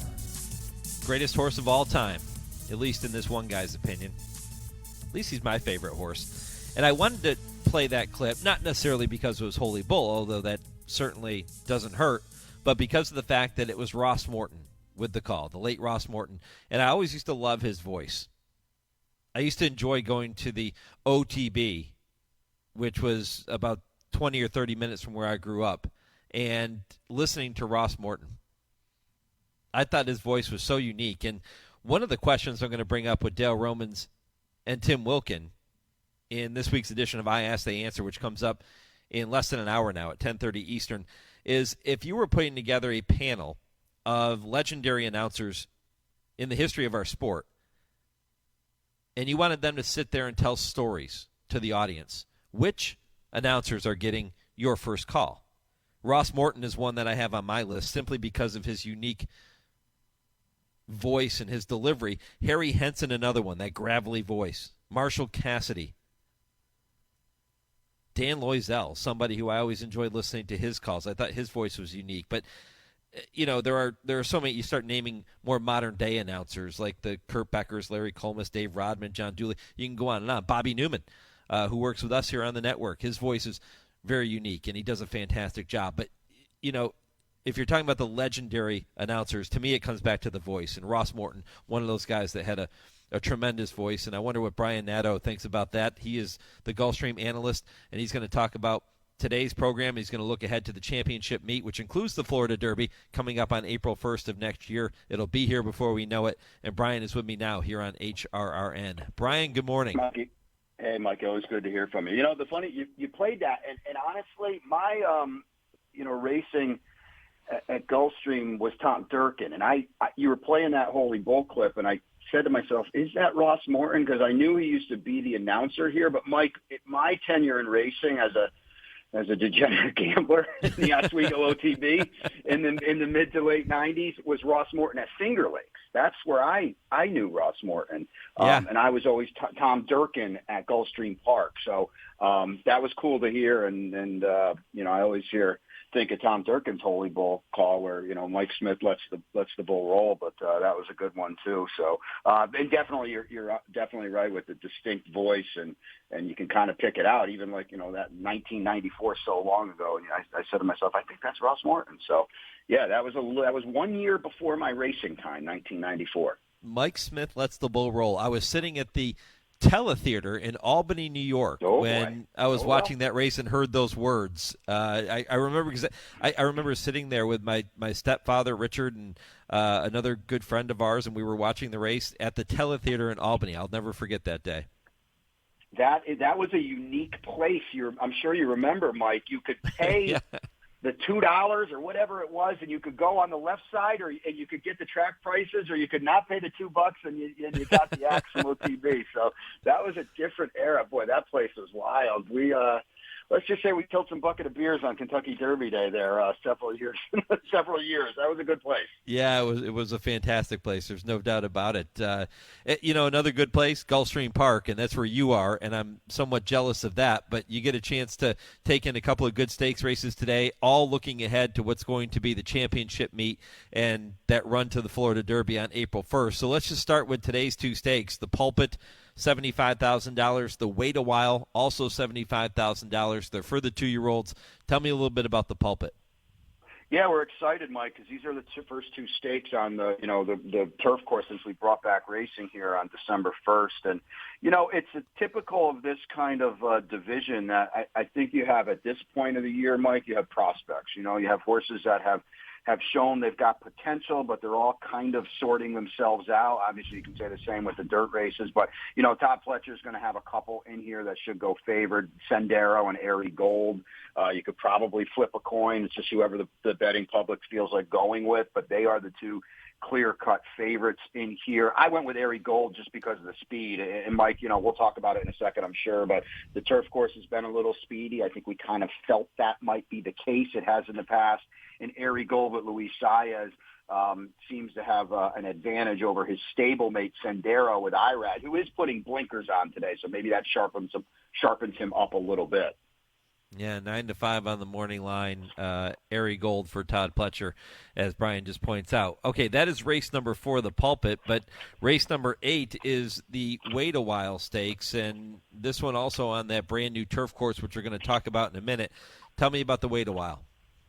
Yeah, obviously the race goes through Delight, but, this is, Mike, when you're going 7.5 on the turf course, this 11 post is as bad as it gets. Now, she does have speed, And Luis Saez is a champion jockey for a million different reasons, so he'll be able to get some position, I would think. But if you break a step slow, you run the risk of being hung out there. And, let's be honest, she just didn't run in the Breeders' Cup, and she was 9-1 that day. It wasn't like she was 50-1, so they were expecting a lot better, and she just didn't deliver because that Jessamine was so powerful at Keeneland in October. But, I went with Personal Pursuit. I don't know if the Cassie Barn and his assistant Nick Tomlinson down here does such a good job. I don't know if they've turned the corner a little bit, but they've won some races of late. I think Personal Pursuit, Mike, on the stretch out off that 6-furlong race at Aqueduct where she was rolling pretty good late, I think now with an inside draw, she's going to be a lot closer today, too. She broke last that day. So I think she can pull what will be not a very big surprise. She is 7-2 on the morning line, so she's the second choice. And, I'll just tab her to pull a very mild upset. Yeah, coming back to Delight for just a minute, the morning line favorite, who, as you mentioned, has that horrible outside post, number 11. Do you find, Brian, I've had people talk about this theory before, that horses who return in these types of races after the Breeders' Cup can be vulnerable at short prices because of the fact that their connections and their trainers work so hard to get them ready to peak on that Breeders' Cup day that when they come back, it's almost like a letdown, if you will. And they work so hard to get them to run their A race on Breeders' Cup day. Now they come back and they can be vulnerable in that next start. Do you subscribe to that at all? Yeah, I think it's got a lot of backing to it, Mike. I mean, you said it perfectly. It's like the Kentucky Derby. You're cranked to the gills to run the race of your life. So, naturally, there's going to be a letdown. And then the other side of it, too, is when you're talking about Breeders' Cup horses, the race after, with very few exceptions, our Pegasus would be one of those races, but very few exceptions are you wanting to be 100% amped for your next race, and I'm sure Jonathan Thomas and George Strawbridge have high expectations for Delight in 2023. And this race today, the wait a while, is the jumping off point for that campaign. So, why would she be fully cranked today? So I do subscribe to that theory, Mike, and as handicappers do. Let's just take it one step further. A lot of these kinds of horses like Delight that we're talking about out of the Breeders' Cup, they're going to be bet hard too. So there's another reason to look to play against them and try to find some value. And it's kind of what I did today. And I agree wholeheartedly with that, Mike. What kind of response are you getting from horsemen with the new turf course? Very positive. I mean, we talked to I was with the boys in the office, Ed and Phil, who did such a good job when they talked to Julian Leperoux, and after the first race, he ran second, and they raved about it, and you could see it, Mike. You're not seeing the divots come off. Now we haven't really gotten any rain, with the exception of opening day when we did sadly have to move off the turf. But boy, Mike, it looks good. I've certainly never been over it, but it just looks good. I'm sure it feels good. It's played pretty true. Obviously, it's been speedy, but I mean, it's South Florida. I think we know that. It's that kind of turf course. But everything that we've heard, Mike, has been very, very positive. And it's just a great time here at Gulfstream, too. As you mentioned, the championship meet this year kicks off on December 26th. But, Mike, I know you're looking at these races. It is essentially the championship meet now because, the gang's all here, and the racing has been great. The pools have been huge. So, yeah, we're excited. The championship meet always kind of speaks for itself with the quality of the competition. We'll see Todd Pletcher and all the top connections there, all the top jockeys, all the top horses getting ready for that run to the Kentucky Derby. And the Florida Derby is the signature event on April 1st, but there are other big moments coming up throughout that championship meet. So what are some of the highlights folks can look forward to this year, Brian? Yeah, Mike, I mean, obviously the Pegasus on January 28th is so huge down here. It's an event. It's a gathering. It's a day where the races are huge, but then, you've got the red carpet and things like that, if that's your jam. So we're all looking forward to that, and that'll be the first big one down here this winter, and that just takes center stage, and it's an event in and of itself. And then obviously then you start, as you already hinted at, the Florida Derby on April 1st, but the progression with the Holy Bull. And certainly, Mike, Pegasus would be big day one. Then you've got the Fountain of Youth, which would be, next up in line. That is March 4th with, I'm looking at it now, 8 graded stakes, Mike. And then certainly the Derby on April 1st has got 6 graded stakes, 10 of them overall, and culminating with that $1 million Curlin Florida Derby. So, we've got a lot of big Saturdays. Kind of Pegasus Preview Day, we'll call it, is on December 31st with 6 stakes. 5 of them are grade 3s, and those are kind of the springboards, not only to the Pegasus, but we've got the Pegasus Turf and the Pegasus Filly and Mare Turf too. So, those are huge events in and of itself. We've seen Colonel Liam win that a couple times, and Regal Glory, who, boy, she's kind of a fringe Hall of Famer now. I think she won it last year. So, it's an exciting time, Mike. Yeah, it's a very exciting time, and Brian Nadeau gets to be part of it all down there at Gulfstream. You can catch him throughout the entire championship meet. And, Brian, enjoy every minute of it. Enjoy today's card, and say hello to Ronnie and Phil and the whole team down there for me. Done and done, Mike. I appreciate it. Thanks for having me on. It's always good to catch up with you, too. All right, bud. Enjoy it. Brian Nadeau here on the Horse Racing Radio Network. Going to get to one more break. When I come back, I'll get you ready for a jam-packed hour number 3. This is the Equine Forum on the Horse Racing Radio Network. When it's time to paint the fences and barns, think Farm Paint. At Farm Paint, you get the industry's best coatings and paints factory direct at low, low prices. Farm Paint is your source for quality paints, roof coatings, dustless arena footings, and more. You can purchase online or drop into a Farm Paint store near you with locations in heart of Bluegrass Country at 700 Phillips Lane in Lexington, Kentucky, Columbus, Ohio, and Sandusky, Ohio. Buy factory direct and save at farmpaint.com. That's farmpaint.com.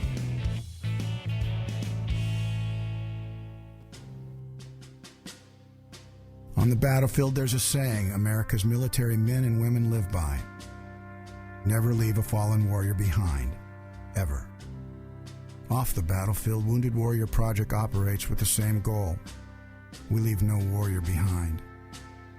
Wounded Warrior Project is a non-profit organization created to help our men and women returning home with the scars of war.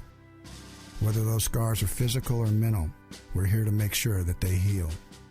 And whether it's helping those with post-traumatic stress disorder live a normal life again, or giving much-needed support to injured warriors in veterans' hospitals.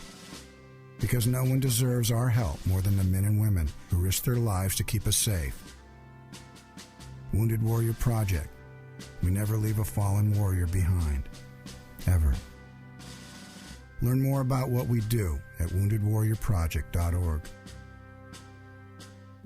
In honor of all those we've lost to cancer and those still fighting and thriving, like basketball analyst and cancer champion Dick Vitale. I want to beat cancer. I'm going to beat it. That's no doubt in my mind. I'm going to win this battle. Defeating cancer will take all of us. Join our team to help fund game-changing research that saves lives. At the V Foundation, V is for victory over cancer.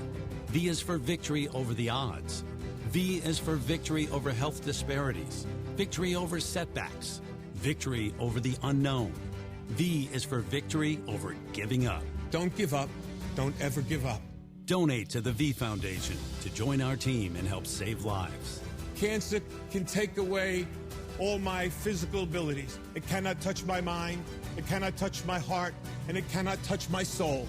100% of donations fund game-changing cancer research. Donate now to the V Foundation at v.org. Get your favorite HRRN shows anytime. This is the Equine Forum, presented by TwinSpires. The Brisnet.com call-in show. Trainer Talk, presented by Basic Tipton. The Weekend Stakes Preview, presented by Naira Bets. Follow us on Podbean, Apple Podcasts, or your favorite podcast app to download our latest episodes. Or visit our website at horseracingradio.net to listen live whenever we're on the air. Don't miss a thing. Subscribe to our podcasts today. This is Eddie Delahousie. You're listening to the Horse Racing Radio Network. You're listening to the Equine Forum on HRRN, presented by TwinSpires. Well, Patty writes in and says, no, she does not agree with the whip regulations by HISA. There should be more emphasis and consistency on monitoring rough riding and interference rather than the number of whip strokes.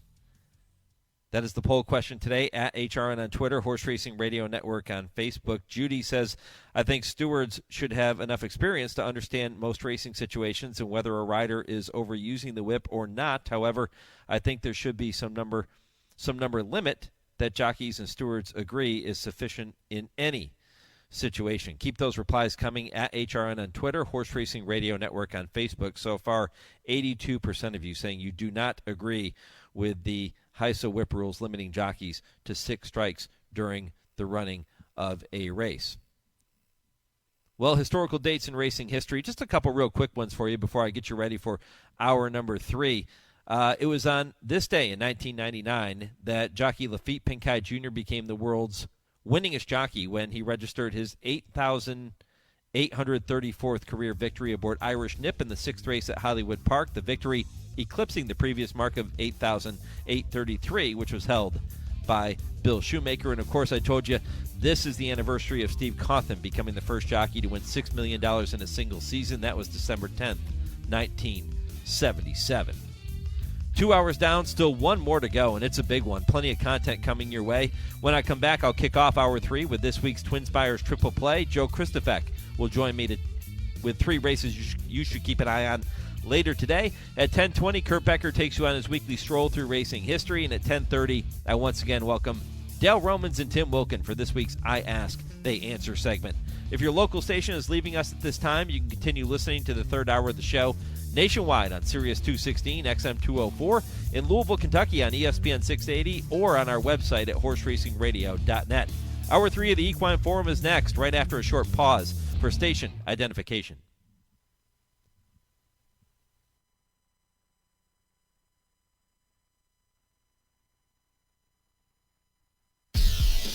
From the rail to your radio, this is the Horse Racing Radio Network. It is Dr. B, who has a 3-length lead and just a 16th to the finish, and this is going to be a record-setting stakes victory for jockey Gerard Ortiz Jr. Stakes win number 77 in 2022. And Pulpit is roused to the lead. Pulpit takes the lead and opens up a length. Blazing Sword is coming hard on the outside, but Pulpit has something left, and Pulpit is the real deal. Welcome to the Equine Forum, presented by TwinSpires. It's Alidar and Affirmed battling back along the inside. We'll test these two to the wire. Affirmed under a left-hand whip. Alidar on the outside driving. Affirmed and Alidar heads apart. Affirmed's got a nose in front as they come onto the wire. And it's Moira out in a lead 2 lengths, racing home his Hall of Dreams down the outside. But the mighty filly has devastated them. And the 163rd Queen's Plate is a big win for Moira. She is stunning. Wins 6 lengths. Now here's Mike Penna. Welcome back. Hour number 3 of the Equine Forum, loaded with more content for you. I'll tell you about that momentarily. Mike Penna, Baron of the Backstretch, happy to have you along for the ride and looking forward to this third hour. And if you missed any of the first 2 hours of the program, conversations with Jim Lawson from Woodbine talking about what is now being reverted back to the King's Plate. That's the former Queen's Plate. You just heard the call coming out of the commercial break there in the open to this hour. Great conversation there, and catching up with a guy like Rick Schosberg as an unsung hero this week, talking about the wonderful work that they are doing and he and his team are going to be doing after his retirement with Aftercare. That was fantastic, too. So if you missed any portion of the program, you know what to do. Head back to our website, horseracingradio.net. You can listen to the podcast at your leisure. You can also do that by searching for Horse Racing Radio Network and following us on every major podcast platform. So however you access your podcasts, you can listen to the programs there as well. Follow us on social media at HRN on Twitter, Horse Racing Radio Network on Facebook, and subscribe to our 2 weekly email newsletters by going to our website and signing up there, and we'll keep you in the loop as to everything that's coming up here on HRRN. And speaking of things coming up, it is time to welcome in this week's guest for the TwinSpires Triple Play.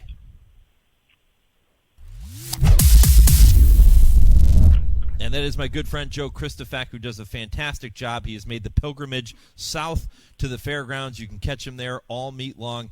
And Joe, good morning. Happy to have you on the program once again, my friend. Yeah, settled in New Orleans. The weather's been beautiful. I've had grilled oysters. I've had a juicer for IPA. So when those two things have occurred, life is good in the Pelican State. How about a beignet or Commander's Palace? Have you made a stop at either of those two places? Love the beignets, but I don't go out of my way for them. I try to avoid putting on 25 pounds when I'm in New Orleans. Commander's Palace is sensational. I've been there once. Would like to try to get back.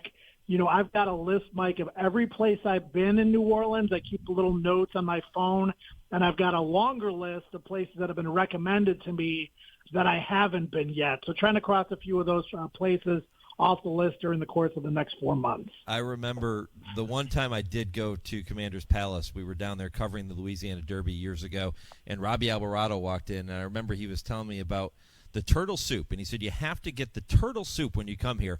And, I'm not a fish guy. I don't do seafood. So turtle soup just sounded disgusting to me. But everybody says it's the greatest thing in the world. I love fish, but I draw the line at turtle and alligator, man. There's no reason for me to test the waters, so to speak, on those two things. But, yeah, a lot of people talk very highly, but I'll stick to the char-grilled oysters and the gumbo and the red beans and rice.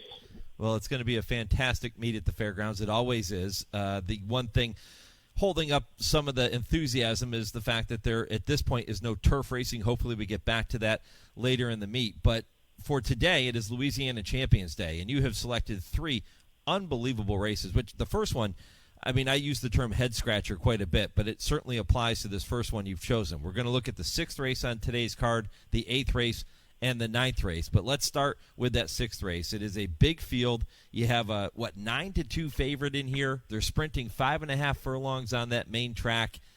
Boy, how'd you see this one, brother?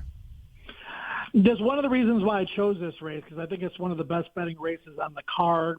You've got Who Took the Money in the Classic. We'll talk about him later. Overcharged in the filly and mare sprint. There's going to be a couple of horses I think you can lean on. Free Drop Maddie in one of the juvenile races.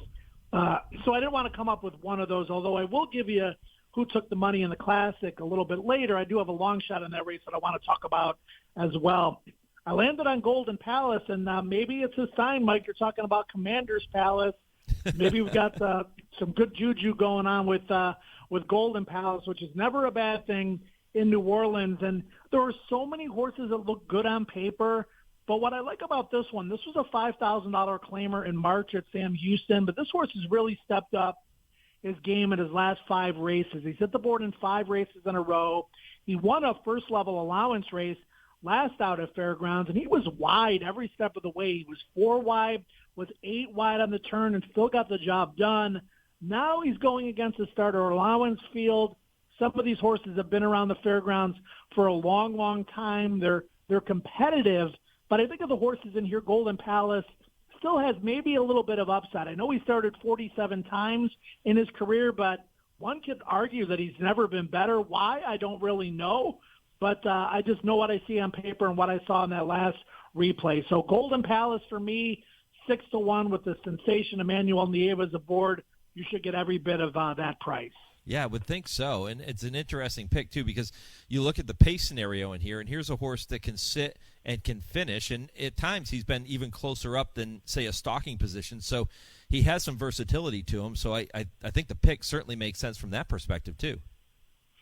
Yeah, there's some speed in here. I mean, another horse that I like is Zelig. He's one of the pace factors on the outside. He's 8-1 with Deshaun Parker. I mean, he ran into Beverly Park last time out, well documented. That horse is a 13-time winner just this year alone, and he rattled off 3 wins in a row before that. He should be forward. If the pace is really fast, I like another long shot on the outside, Secret Vista, coming back fresh for Justin Johnson. There are a lot of different ways this race can play out as far as the winner goes, and a lot of different ways it can play out from a pace perspective. So I'm going to be big game hunting to a certain extent in here and giving Golden Palace the slight edge over the other 2 I just mentioned. Is speed usually the way to go in these short races on the main track at Fairgrounds? Speed holds up well at Fairgrounds to begin with. I think it's holding up as well, if not better, than it usually does. We haven't had any rain here since I've been here, and probably for several days before that. So the main track has been favoring front-running types. But again, if you get, a suicidal pace up front, then there's certainly an opportunity for horses to come up from off the pace. Couple of these races today, the sprint, which we'll talk about a little bit later on, do have plenty of steam in them.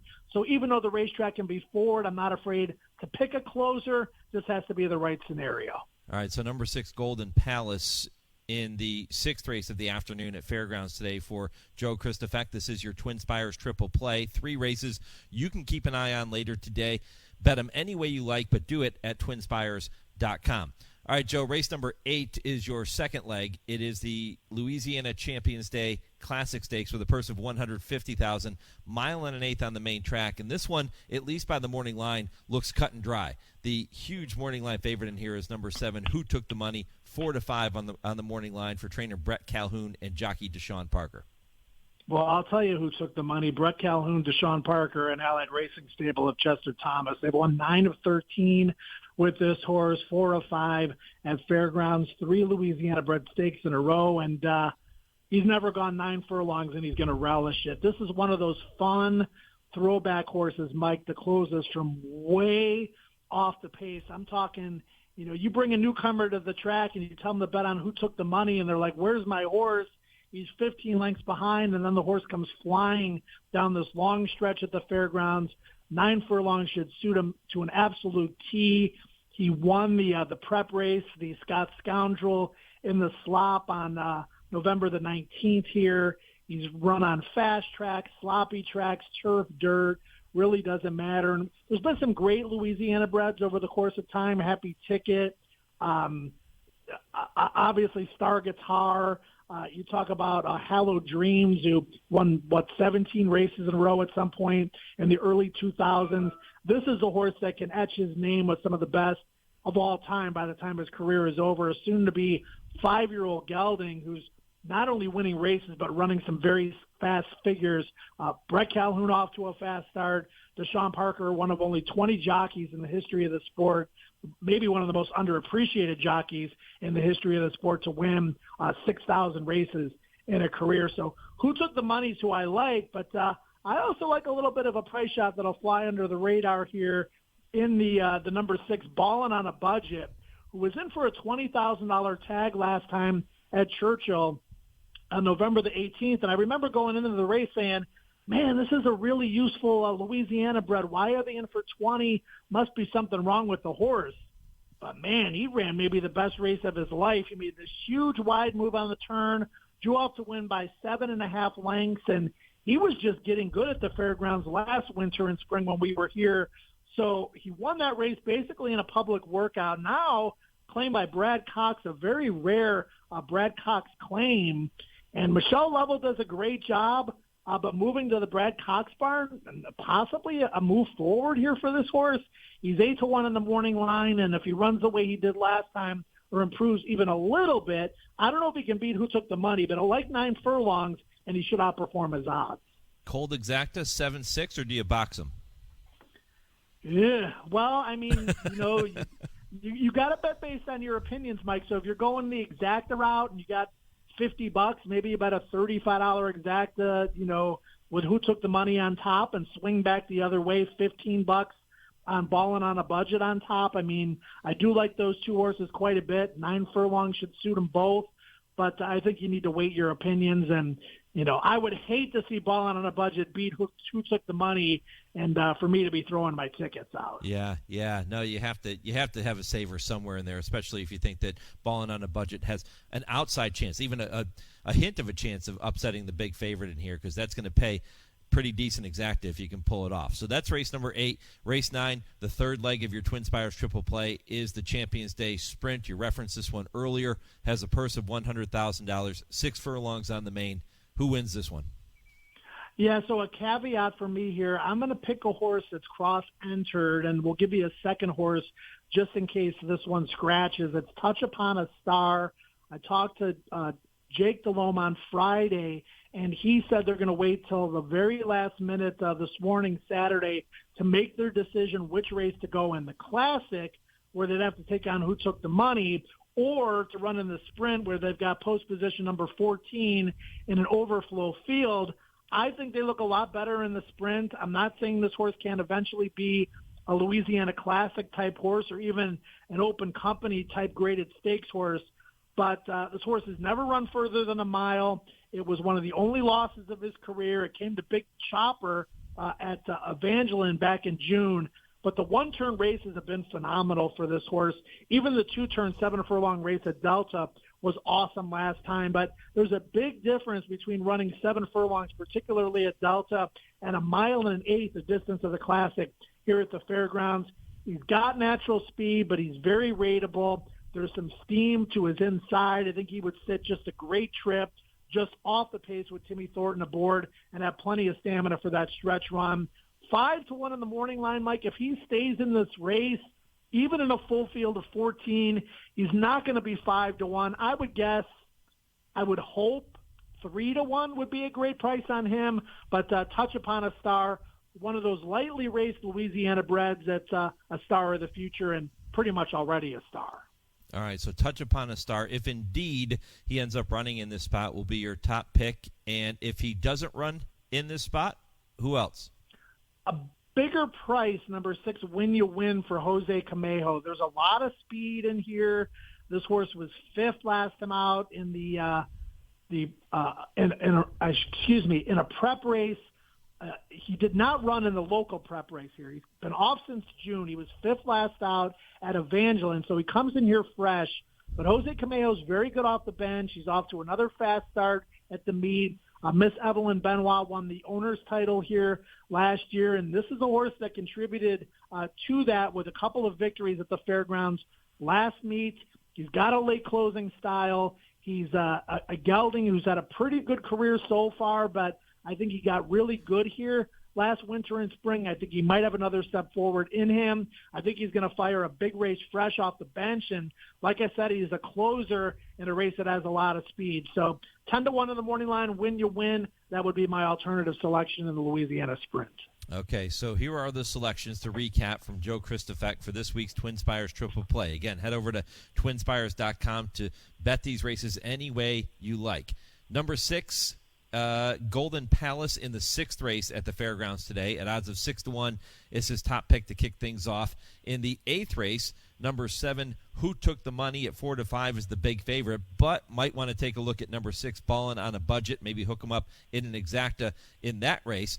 And in the 9th race, the sprint, number 14, Touch Upon a Star, 5-1 on the morning line, if indeed he chooses to go in this spot. If not, take a look at number 6, Win You Win, at odds of 10-1 in that final race, the 9th race at Fairgrounds today. Did I get them all right? Music to my ears. Well, let's hope we get a few of these to cross the finish line first. We typically do when Joe Kristufek is with us and all of our TwinSpires handicappers. So, Joe, all the best later today with those races, and good luck at the windows, my friend. Yeah, and don't forget to everybody listening, the Pick 5 takeout rate is just 15% now. Early and late Pick 5s, absolutely tremendous. And then the new $1 Pick 6 wager, which begins, ends with the final race of the day. That's also low 15% takeout rate. So a couple of changes to our wagering menu that you need to be aware of. And don't forget about that 12 Days of Christmas promotion on TwinSpires, where you can share in 1 million points if you opt in and hit that late Pick 5 at the fairgrounds through December 26th. Yeah, and I don't think I'll get a chance to get you back on the program before Christmas. Maybe we will, but if not, Merry Christmas to you and to your family, Joe, and appreciate the conversation here this morning. And, again, good luck. It's crazy to hear Merry Christmas to a guy that's from Chicago staring out the window at 75-degree temperatures. But Merry Christmas to you and Michelle and your whole team as well, Mike. All right, bud. Appreciate it. Joe Kristufek with the TwinSpires Triple Play here on HRRN. Again, head over to TwinSpires.com to bet those races, not just today, but each and every day. They do a tremendous job, and you can take advantage of all of those different specials and great takeouts that Joe was talking about, too. All right, coming up next, Kurt Becker takes you on his weekly stroll through racing history. And then at 10:30, I once again welcome Dale Romans and Tim Wilkin. They'll be here for this week's edition of I Ask, They Answer. This is the Equine Forum, presented by TwinSpires on HRRN. Race to TwinSpires, where you can unlock a $25 risk-free bet. Just use the code HRRN25 when you sign up. And if your first bet doesn't win, TwinSpires will refund your account up to $25. Wagering on the app is fast with free past performances, insider picks, and power plays every day you wager. TwinSpires. Download the app today to earn your $25 risk-free bet. Void where prohibited. For terms and conditions, visit TwinSpires.com. Must be 18 or older, 21 and older where applicable. For help with a gambling problem, call 1-800-GAMBLER. Adina Stallions set the gold standard, all #1 in their category. Point of entry, the #1 stallion by black type and greatest stakes winners standing in Canada. A wild finish coming here, and point of entry. Oh, the classy point of entry would not be denied. Shaman Ghost, the #1 second crop sire standing in Canada. It's Shaman Ghost, an overwhelming force in the last 16th of a mile. Shaman Ghost has beaten Midnight Storm. Signature Red, the #1 stallion by percentage of black type winners standing in Canada. Signature Red win his second Highlander in a row. And Silent Name, the #1 stallion by percentage of black type performers standing in Canada. A list that includes Grade 1 winner Silent Poet. Silent Poet in front. Admiralty Pier out the ground, but Silent Poet has won the Highlander Stakes. Adina Stallions, setting the gold standard. Visit adinastallions.com.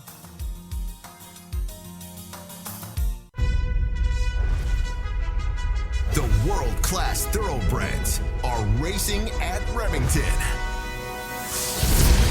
There's live racing Wednesday through Saturday, now through the famed Springboard Mile, December 17th. So don't miss a second of the action on the track or any of the excitement in the casino. Send your heart racing at Remington Park.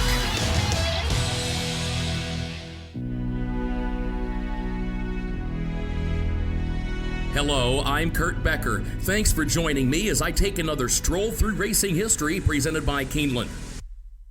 She was a homebred which raced for one of the most legendary names in the history of the turf. She was a globe-trotting superstar which won Grade 1 races in 4 countries on 3 continents. And she died a couple of weeks ago, taking a piece of Breeders' Cup history with her to the grave. Her name was Ouija Board. Foaled on March 6, 2001 in England, Ouija Board was a dark bay or brown filly by Cape Cross out of Selection Board by Welsh Pageant. Her sire had excelled at the 1-mile distance, while her mother was a full sister to Teleprompter, who had won the Arlington Million at 1.25 miles. Teleprompter had raced as a homebred for the 18th Earl of Derby. His nephew, the 19th Earl of Derby, was the man who owned and bred Ouija Board. And both men traced their lineage back to the 12th Earl of Derby, who in the 18th century had won a coin toss to give him the honor of having a great race for 3-year-olds named in his honor. They would call that race the Epsom Derby. And of course, we follow suit in the United States with races such as the Kentucky Derby. As for the birth name of Ouija Board's owner, it was Edward Richard William Stanley, better known as Teddy to his friends. He was 39 years of age when Ouija Board was foaled, and it was his wife who had suggested that the filly be named for the divination device, which is often used for purposes of attempting to communicate with spirits. It was in June of 2004 when Ouija Board first made headlines. It was at Epsom, and the occasion was the Epsom Oaks for 3-year-old fillies at 1.5 miles. Trained by Ed Dunlop and ridden by Kieran Fallon, Ouija Board was the only horse Teddy Derby had in training at the time. As it turned out, that was all that was necessary to uphold the family name. They set sail for home. Punctilious runs away from the fence. All Too Beautiful there very quickly at his side on the near side. Takes it up now.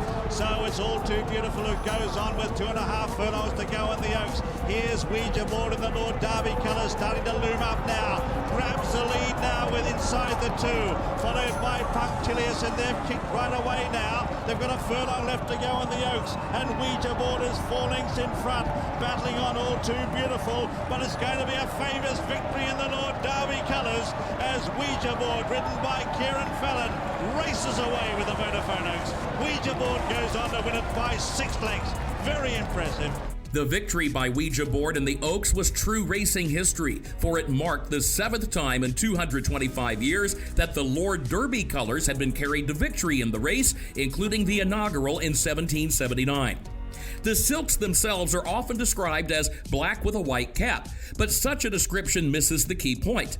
The defining characteristic of the colors is a solitary white button, which was said to have become part of the design in 1924 when a nervous jockey accidentally got his white scarf wrapped around the button and then promptly won the Epsom Derby. Yes, Ouija Board had the weight of history on her shoulders, and she was handling it quite well. In fact, her victory in the Epsom Oaks was followed by a win in the Irish Oaks just a little over 1 month later. After finishing a closing third in France in the Prix de l'Arc de Triomphe, she shipped to the United States for the Breeders' Cup Filly and Mare Turf. The event was held that year at Lone Star Park, and Ouija Board stormed home to win as the 4-5 favorite. Following a runner-up finish at the Breeders' Cup the following year, Ouija Board would return in 2006 and would go to the post as the 7-5 favorite for the Filly and Mare Turf at Churchill Downs. Frankie Dettori would be in the irons. Trevor Denman gives us the call. Ouija Board down the grandstand side in the white cap, racing in behind Dan Satwa Queen. They are homeward bound, and here's Ouija Board being so confidently handled by Frankie Dettori, just hand-riding her along the inside, coming with a late runner's Filmmaker. Ouija Board in full flight for the wire. Filmmaker coming on gamely, Honey Rider, but this is another scintillating effort from the true superstar Ouija Board and Frankie Dettori. They win it by 3. With her second Breeders' Cup victory in 3 years, it was said that Lord Derby's filly now belonged to the world. Ouija Board had posted Group 1 wins in England, Ireland, Hong Kong, and the U.S. in her career, earning an eclipse as champion turf female in the U.S. and a title as Cartier Horse of the Year in Europe following each of her Breeders' Cup triumphs. It was said that Ouija Board had a constitution of cast iron, given that she had overcome the stress fracture of a cannon bone in the midst of her string of worldwide Grade 1 successes. She was also said to have been laid back, possessing a fantastic temperament. As a broodmare, Ouija Board, an Epsom Oaks winner, was bred to Galileo, an Epsom Derby winner, and produced Australia, winner of the Epsom Derby in 2014. Ouija Board's contributions to Epsom history were significant. Her family's greatness confirmed. Known as the Lord's Lady, Ouija Board earned the respect of a worldwide audience. And when she died recently at the age of 21, she left racing fans across the globe with an abundance of memories. We remember Ouija Board, a champion on both sides of the Atlantic. Please join me again next week when I take another stroll through racing history presented by Keeneland. For HRRN, I'm Kurt Becker.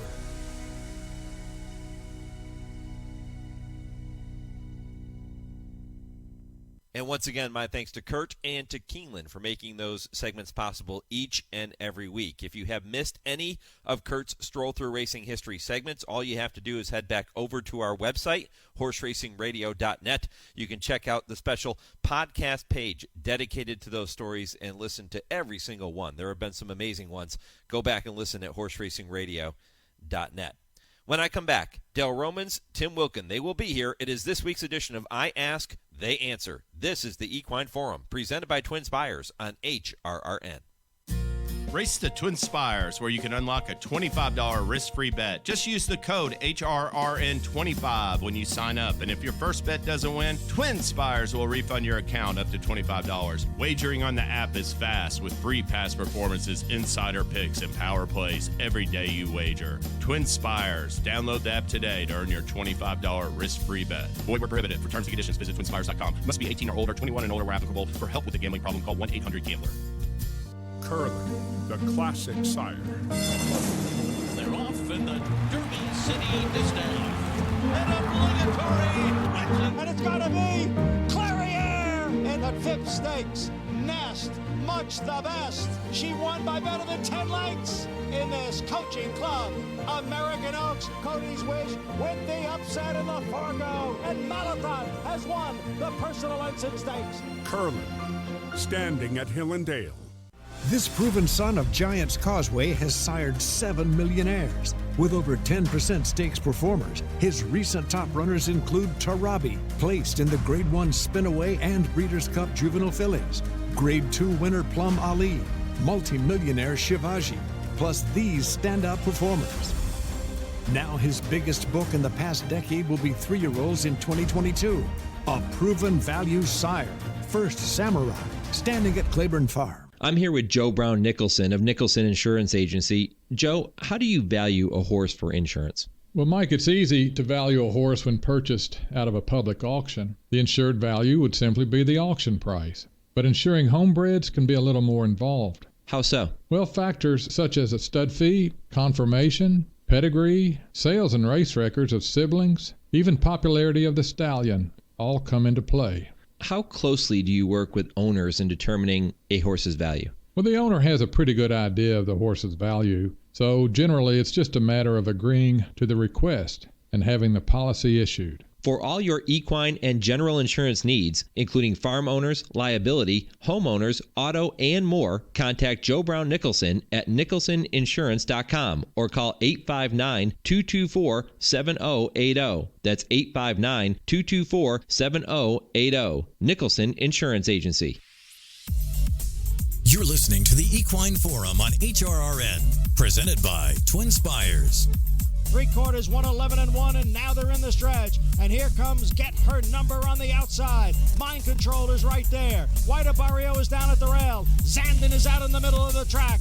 It is Get Her Number with Mind Control and White Barrio. The three of them will fight it out to the finish. Zandon is in fourth. They come on for the wire. Mind Control and Get Her Number. Oh, it's very tight. It may have been Mind Control. And if it was, what a way to wrap up a terrific career. Mind Control and Get Her Number in the Cigar Mile. Yeah, Mind Control did indeed get his nose to the wire first, wrapping up that career in style with a Grade 1 victory in the Cigar Mile. But the win did prove costly for jockey John Velasquez after violating HISA's whip rules. Are those regulations fair? Plus, is jockey Irad Ortiz Jr. having the greatest single season we have ever seen by a jockey? And the connections of Kentucky Derby winner Rich Strike are now asking to examine the shoes worn by Hot Rod Charlie in the Lucas Classic. Is it time for them to just shut up? We'll discuss those topics and much, much more coming up on this week's edition of I Ask, They Answer with trainer Dale Romans and turf writer Tim Wilkin. And it's all presented by the University of Louisville Equine Industry Program and the College of Business. And it all starts just 30 seconds from right now. Learn the business of horses in the world's only accredited equine business program, the University of Louisville Equine Business Program. The University of Louisville has a legacy of excellence educating and developing industry leaders for over 35 years. Classes are taught by industry experts in state-of-the-art facilities located in the heartland of America's equine industry. The University of Louisville Equine Business Program. When it comes to horses, we mean business. For more information, visit business.louisville.edu/equine. Guys, before we dive into this week's topic, and there are several topics, as I just referenced, but there are even more topics than the ones that I mentioned at the top of the show that we'll get to. But I want to look back on last week for a quick second because we had the privilege of being joined by our good friend and Hall of Famer, Nick Zito. And I thought Nick was a wonderful addition to the program last week. He has great stories, and, boy, he brought a lot to the table. Didn't he, Dale? He did a great job. You know, Nick's never short of words, and never will run out of stories. So it's good. We need to have him back soon if we can. Yeah, we absolutely will. Timmy, I know it was enjoyable for you too. It was, because Nick is he's a character, and he's he says what's on his mind no matter what it is, and he's doesn't mince words, and he's a pleasure to talk with, and I've done that for years, and as he would say, right or wrong. We're going to get to that segment. Nick is going to be with us again, in spirit anyway, as we do have that right or wrong segment coming up later in the show. But let's kick it off this way. Hall of Fame jockey John Velasquez was fined $4,017 and suspended 1 day for his ride on Cigar Mile winner Mind Control last Saturday at Aqueduct. Velasquez struck Mind Control 7 times during the race, which is one more than the 6-strike limit permitted by HISA. According to HISA guidelines, the punishment is warranted, but are you guys in agreement with the parameters of this regulation? Dale, let's kick it off with you. No, I like this subject because I've been beating this drum for a while. It's ridiculous that these days that we have this rule. What's the difference if you hit a horse? If you're going to hit a horse, hit it 6 times or 7 times. But what we need to educate the public on is the whips have changed. We're hitting them with a piece of styrofoam. It doesn't cause pain. It's not like the old piece of leather and the rod that was in there that we've reconfigured the whips. It's more about making noise and giving a cue than anything. And we need to educate the public on that and quit worrying about how many times the whip is used. I think it's terrible for the game that we keep advertising this guy's fined for beating a horse. What we need to do is advertise that there's a piece of styrofoam on the end of that now, and it does. I've been hit with them. It doesn't hurt anymore. It's a whole different ball game, but it's still getting the cues to the horse, and it's making noise and getting them to go. It's a ridiculous rule. It's just placating to public opinion. I don't know who it's placating to, but if we just show people what their jocks are using these days, I think everybody would be fine with it. You know, the thing that gets me on this, and first of all, why was this fine $4,017? I don't get that. But, it was a percentage of the overall purse that Velasquez was going to win for winning the race. It was a percentage of the money he was going to earn. Well, I still think it's stupid, but you know, if you're a rider and that race was, you know, a ding dong finish, and you know, is Johnny V, who is one of the best of all time. He's coming down the stretch. He's concentrating on winning that race, but then he has to also be having the back of mind. Did I hit the horse 6 times already? Did I hit the horse 7 times? You know, that could make a jockey lose focus in a way because, you know, they have to see they're looking at the finish and they're using their best judgment of trying to motivate their horse. And I think if they have to concentrate on how many times I've used the whip, I think that could cause more problems than helpful because, you know, it has to be all about safety. I mean, if the jockey's thinking more about the whip than he is about the race, I think that's a big problem. And, you know, I just think it's a stupid rule, and I don't understand why they do it. And again, you know, the styrofoam thing, it's not about, you know, it's not about a punishment. It's about keeping the horse focused. So I think it's a stupid rule, and HISA is just this is just dumb to me. Yeah, is this an example of HISA maybe overstepping their bounds here, or maybe not understanding that side of the game? Which sounds crazy to say because John Velasquez is a member of the HISA board. So he is there to educate people on what riders go through, and here he is the one that's getting fined in this situation. But is this a situation of HISA just not fully understanding this side of the business, or, Dale, does it fall along the same lines as their regulations involving Lasix and Lasix-free racing, which many horsemen say, hey, we need that for our older horses? So where do we look at how do we look at it? It's a feel-good rule. It's a feel-good rule is what it is, and it's you know, I don't know if they're placating to PETA or who it is to say, you know, we're not hitting them but 6 times. Well, you're still hitting them 6 times. What we ought to be doing is saying, hey, we've got styrofoam whips now. It really isn't a painful thing. We need to be educating people of that. Hey, you're right. When in the heat of the battle, I mean, you think about these guys. They got 3 toes and sitting on a little piece of lead or iron in a crotch position, getting pelted with dirt, going 35 miles an hour, 12 inches from one another. And they've got to look. We expect them to judge pace, look for holes, and now count how many times they use their whip in a race. And then we're all going to scream at them when they come back because we picked the right horse and they just rode it bad. It's ridiculous. If jockey's lifestyle and job is one of the most difficult there is. I don't care who's out there. People knock them. They get mad at them all the time. But they don't get to eat. It's a very athletic feat that they perform, and then they come back and have to look people in the face and get criticized every race 6, 7, 8, 9 times a day for some of them. It's just a disrespectful thing, in my opinion, to the jockeys to find a guy $4,000 because he used to whip one too many times. Is this even fair to the betting public that they're only allowed to use the stick 6 times during the running of a race? Well, it's a rule if they all could abide by it in a perfect world on paper. But yeah, it's ridiculous, and to the owners too. That they should be in the heat of battle trying to win a race. If you're allowing them to use the whip, let them use it. If you're going to take it away, take it away. And you're right. Take it away, It's then a bad rule. that opens up a whole new can of worms. A whole new can of worms. So, yeah, Monmouth Park found that out.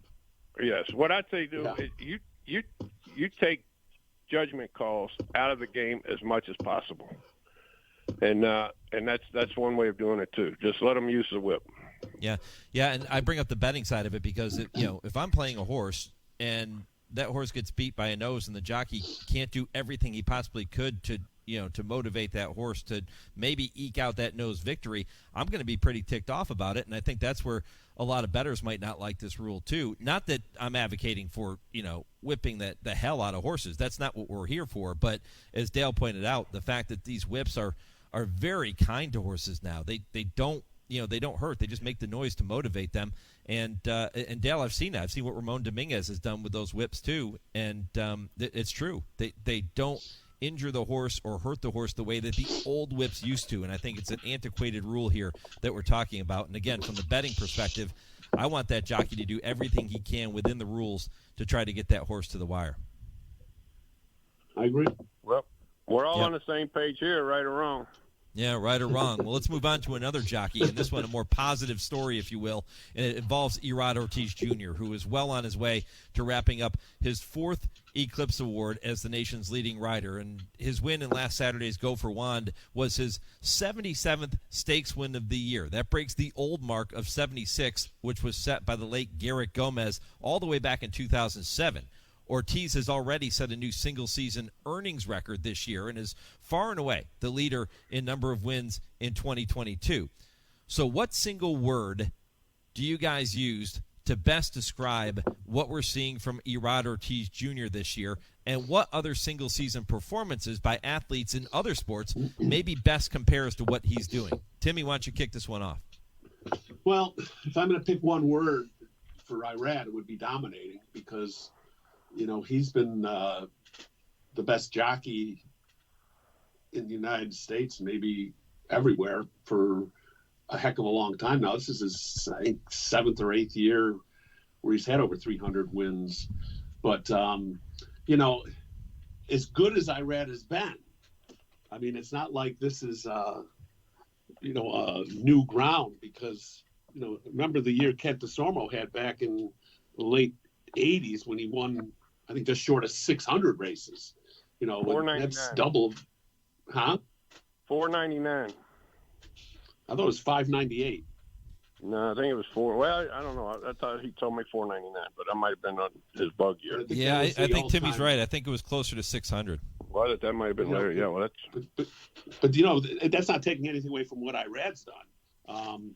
This is the greatest stakes record is. It's not like it was set 100 years ago. It was set in 2007 with Garrett Gomez. I mean, if I was to liken it to something else that happened in sports, I might go to the NFL when Peyton Manning threw 55 touchdown passes that broke Tom Brady's record of 50, which Tom did in 2007 and Peyton did in 2013.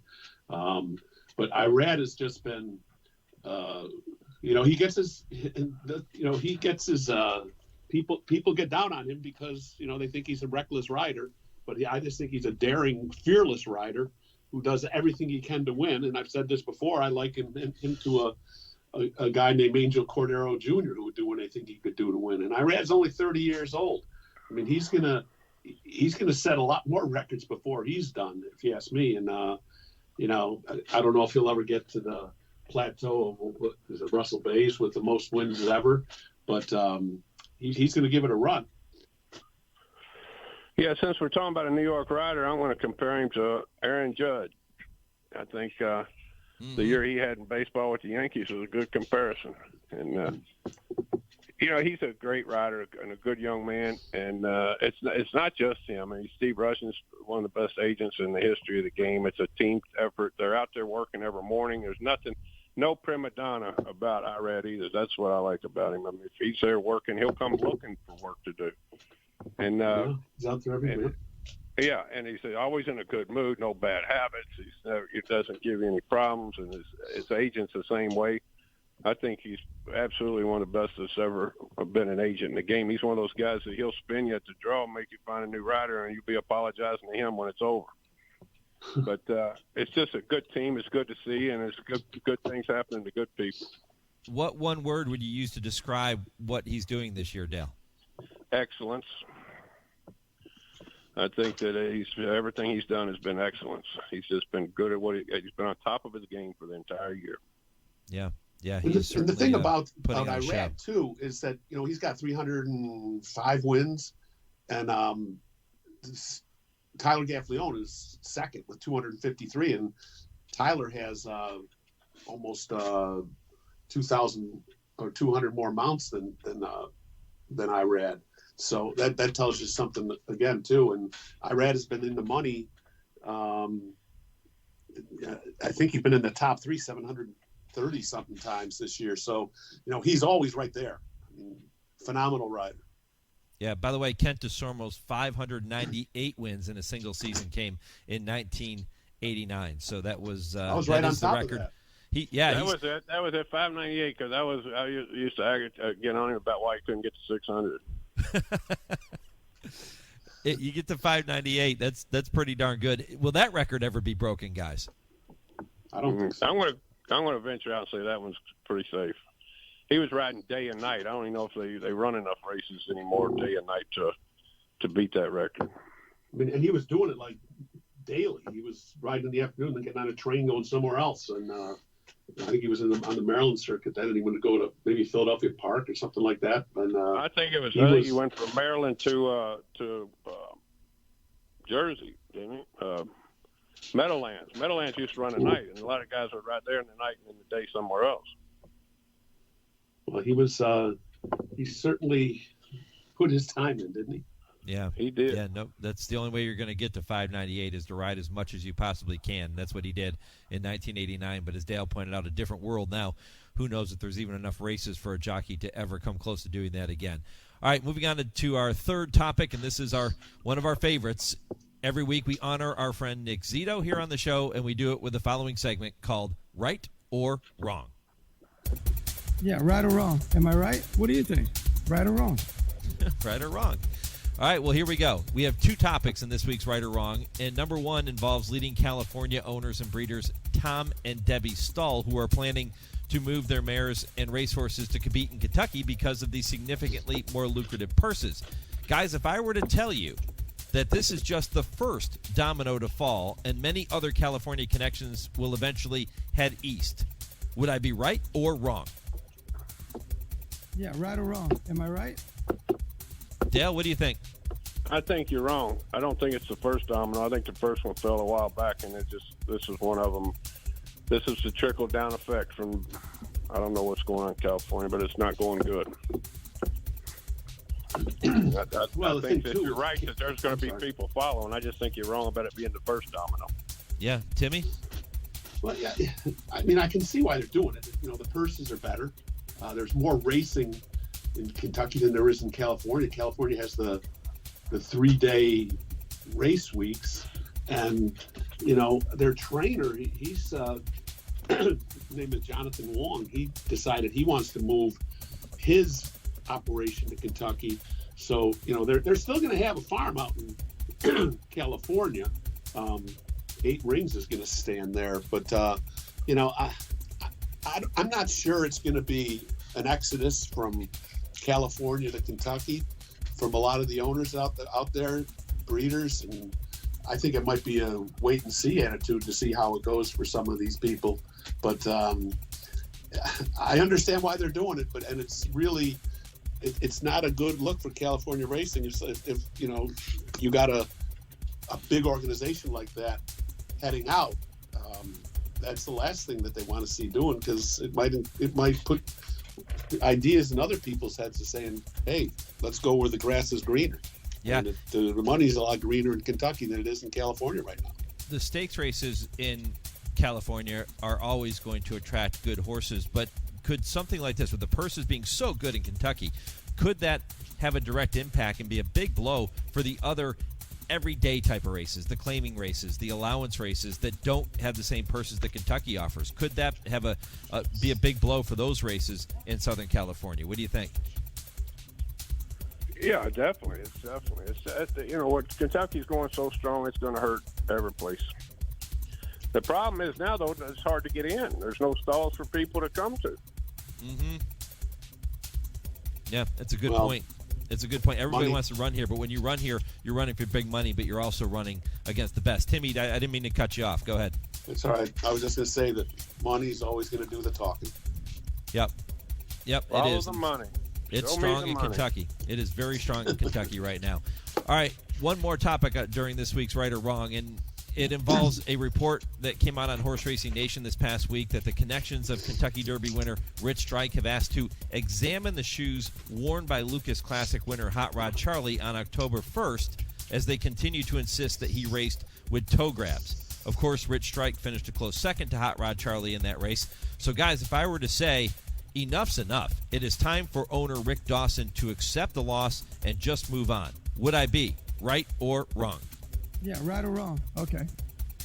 Okay. Timmy, what do you think? Yeah, I think you're right. The Lucas Classic was 70 days ago. And, the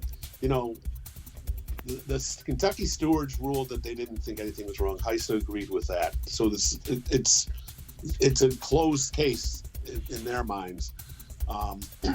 Rich Strike, and I'm a fan of Rich Strike. And I like his connections, but even if they were to, it seems like they're grasping at straws trying to get him a win that might put him back in the conversation of 3-year-old champion. But that'd be a moot point because he finished last in the Clark, so he's not going to win 3-year-old champion. So yeah, I think it's time to just keep the mouth quiet and accept it and move on. Yeah, I agree, Tim. It's time to move on. And I agree that I'm a big fan of the horse and the connections. Eric's been a friend, lifelong friend. I don't remember not knowing Eric. But, just move on. It was a tough beat. And really, what are you saying about your horse if you're saying a little toe grab got him beat? Let it go. Yeah, and let's not forget Sonny Leone wasn't exactly Snow White clean in that race either, coming over trying to impede Hot Rod Charlie with that elbow. And Tyler Gaffleone at the last minute there. So keep that in mind too. He may have gotten disqualified if he did win. Yeah. So Good point. Maybe they should disqualify the one for the shoes and then turn around and disqualify the other one for the rider, and we're right back where we are now. So it's perfect.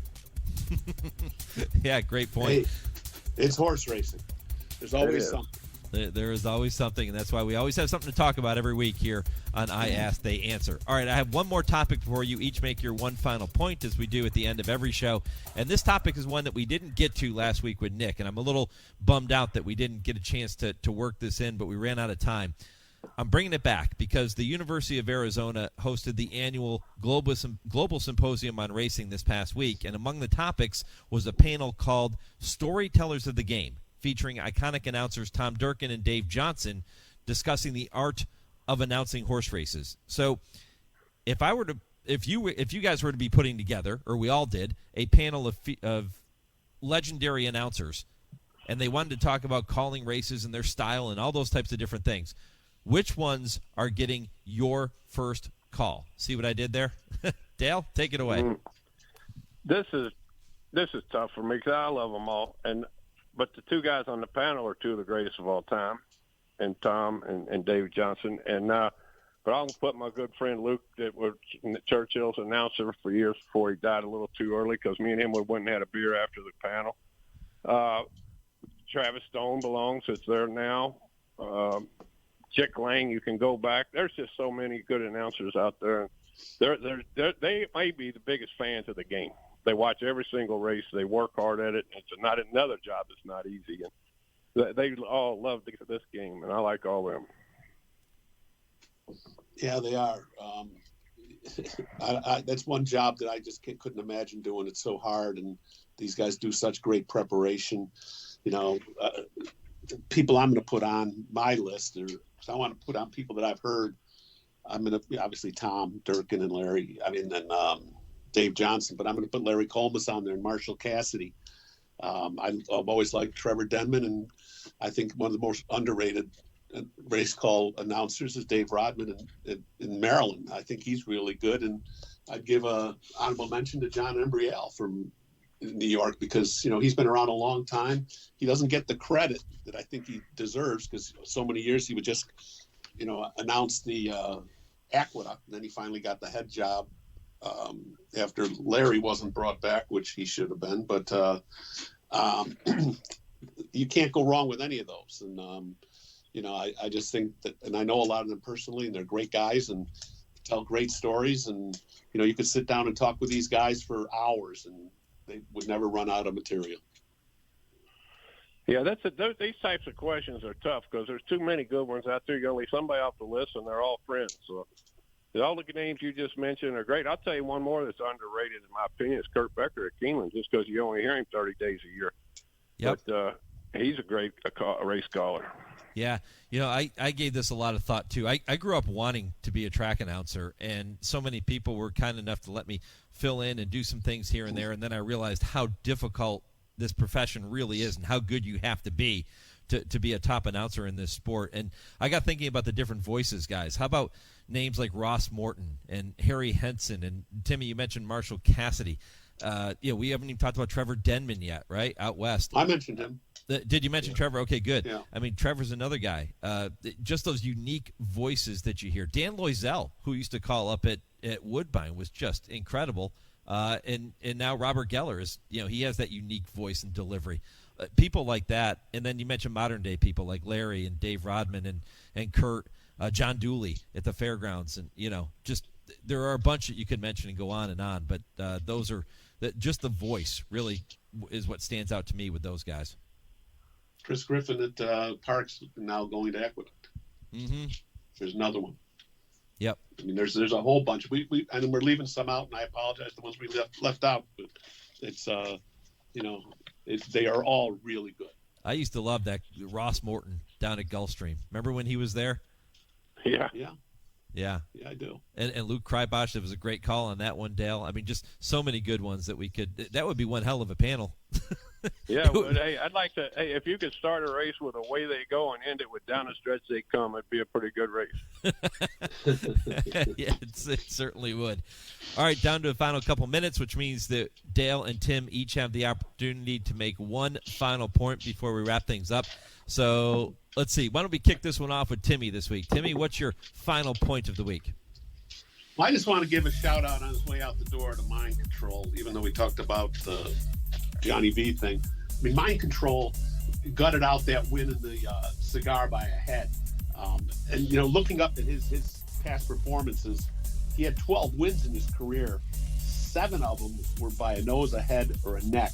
This horse just found a way. And, to see him go out winning a Grade 1, his third, to end his career was just outstanding. Dale? All right, I'm just gonna tell you all that I just got to Miami, Florida. It's 80 degrees and sunny, and I'm gonna drop the mic and head to the beach and feel bad about you all having to be up there in the cold. Well, it's always good to see that Dale is on the beach. That's a great mic drop moment. Dale, enjoy your time on the beach. Good luck at Gulfstream this year, and Timmy, appreciate the visit, my friend. We'll do it all over again next week. Sounds good. Get your Christmas shopping done. See you, fellas. All right, remember, if you have a topic you want to hear Dale and Tim debate, simply email it to me, mike@horseracingradio.net, and I will get it worked in for you. I Ask, They Answer is presented every week by the University of Louisville Equine Industry Program and the College of Business. I will be back with more. This is the Equine Forum on the Horse Racing Radio Network. In honor of all those we've lost to cancer and those still fighting and thriving, like basketball analyst and cancer champion Dick Vitale. I want to beat cancer. I'm going to beat it. That's no doubt in my mind. I'm going to win this battle. Defeating cancer will take all of us. Join our team to help fund game-changing research that saves lives. At the V Foundation, V is for victory over cancer. V is for victory over the odds. V is for victory over health disparities, victory over setbacks, victory over the unknown. V is for victory over giving up. Don't give up. Don't ever give up. Donate to the V Foundation to join our team and help save lives. Cancer can take away all my physical abilities. It cannot touch my mind, it cannot touch my heart, and it cannot touch my soul. 100% of donations fund game-changing cancer research. Donate now to the V Foundation at v.org. Hi, this is jockey Brian Hernandez. For me, there's no bigger thrill than crossing the finish line in front, and nobody captures the excitement of our sport like Horse Racing Radio Network. Each week, HRRN brings you exclusive talk shows, podcasts, and in-depth conversations with the biggest names in racing, jockeys, trainers, owners, and more. Plus, HRRN is committed to helping disabled riders through their support of the PDJF. So climb aboard a winner today by visiting horseracingradio.net. You're listening to the Equine Forum on HRRN, presented by TwinSpires. Well, Blood Horse Magazine makes for the perfect holiday gift for the horse lover on your list or for yourself. It's the gift that keeps on giving all year long. And right now, when you subscribe to the Thoroughbred Industry's premier monthly magazine, you will receive a 2023 Blood Horse calendar, a $24.95 value, absolutely free. All you have to do is go to bloodhorse.com/winter special to take advantage of that awesome offer at Blood Horse. What a show. Fun segment there with Dale and Tim. And yes, you can't, when you start talking about putting together a panel of the greatest announcers or your favorite announcers, favorite's probably easier than greatest because there have been some great ones out there over the years, and everybody has a little different take on the styles that they like. But what a fun topic to debate with them here this morning. My thanks to all of our guests for making this show possible, and to each of you for tuning in, and as you do each and every week, and of course participating in the poll question too. Thank you to all of you who make these shows possible, and to all of our sponsors as well.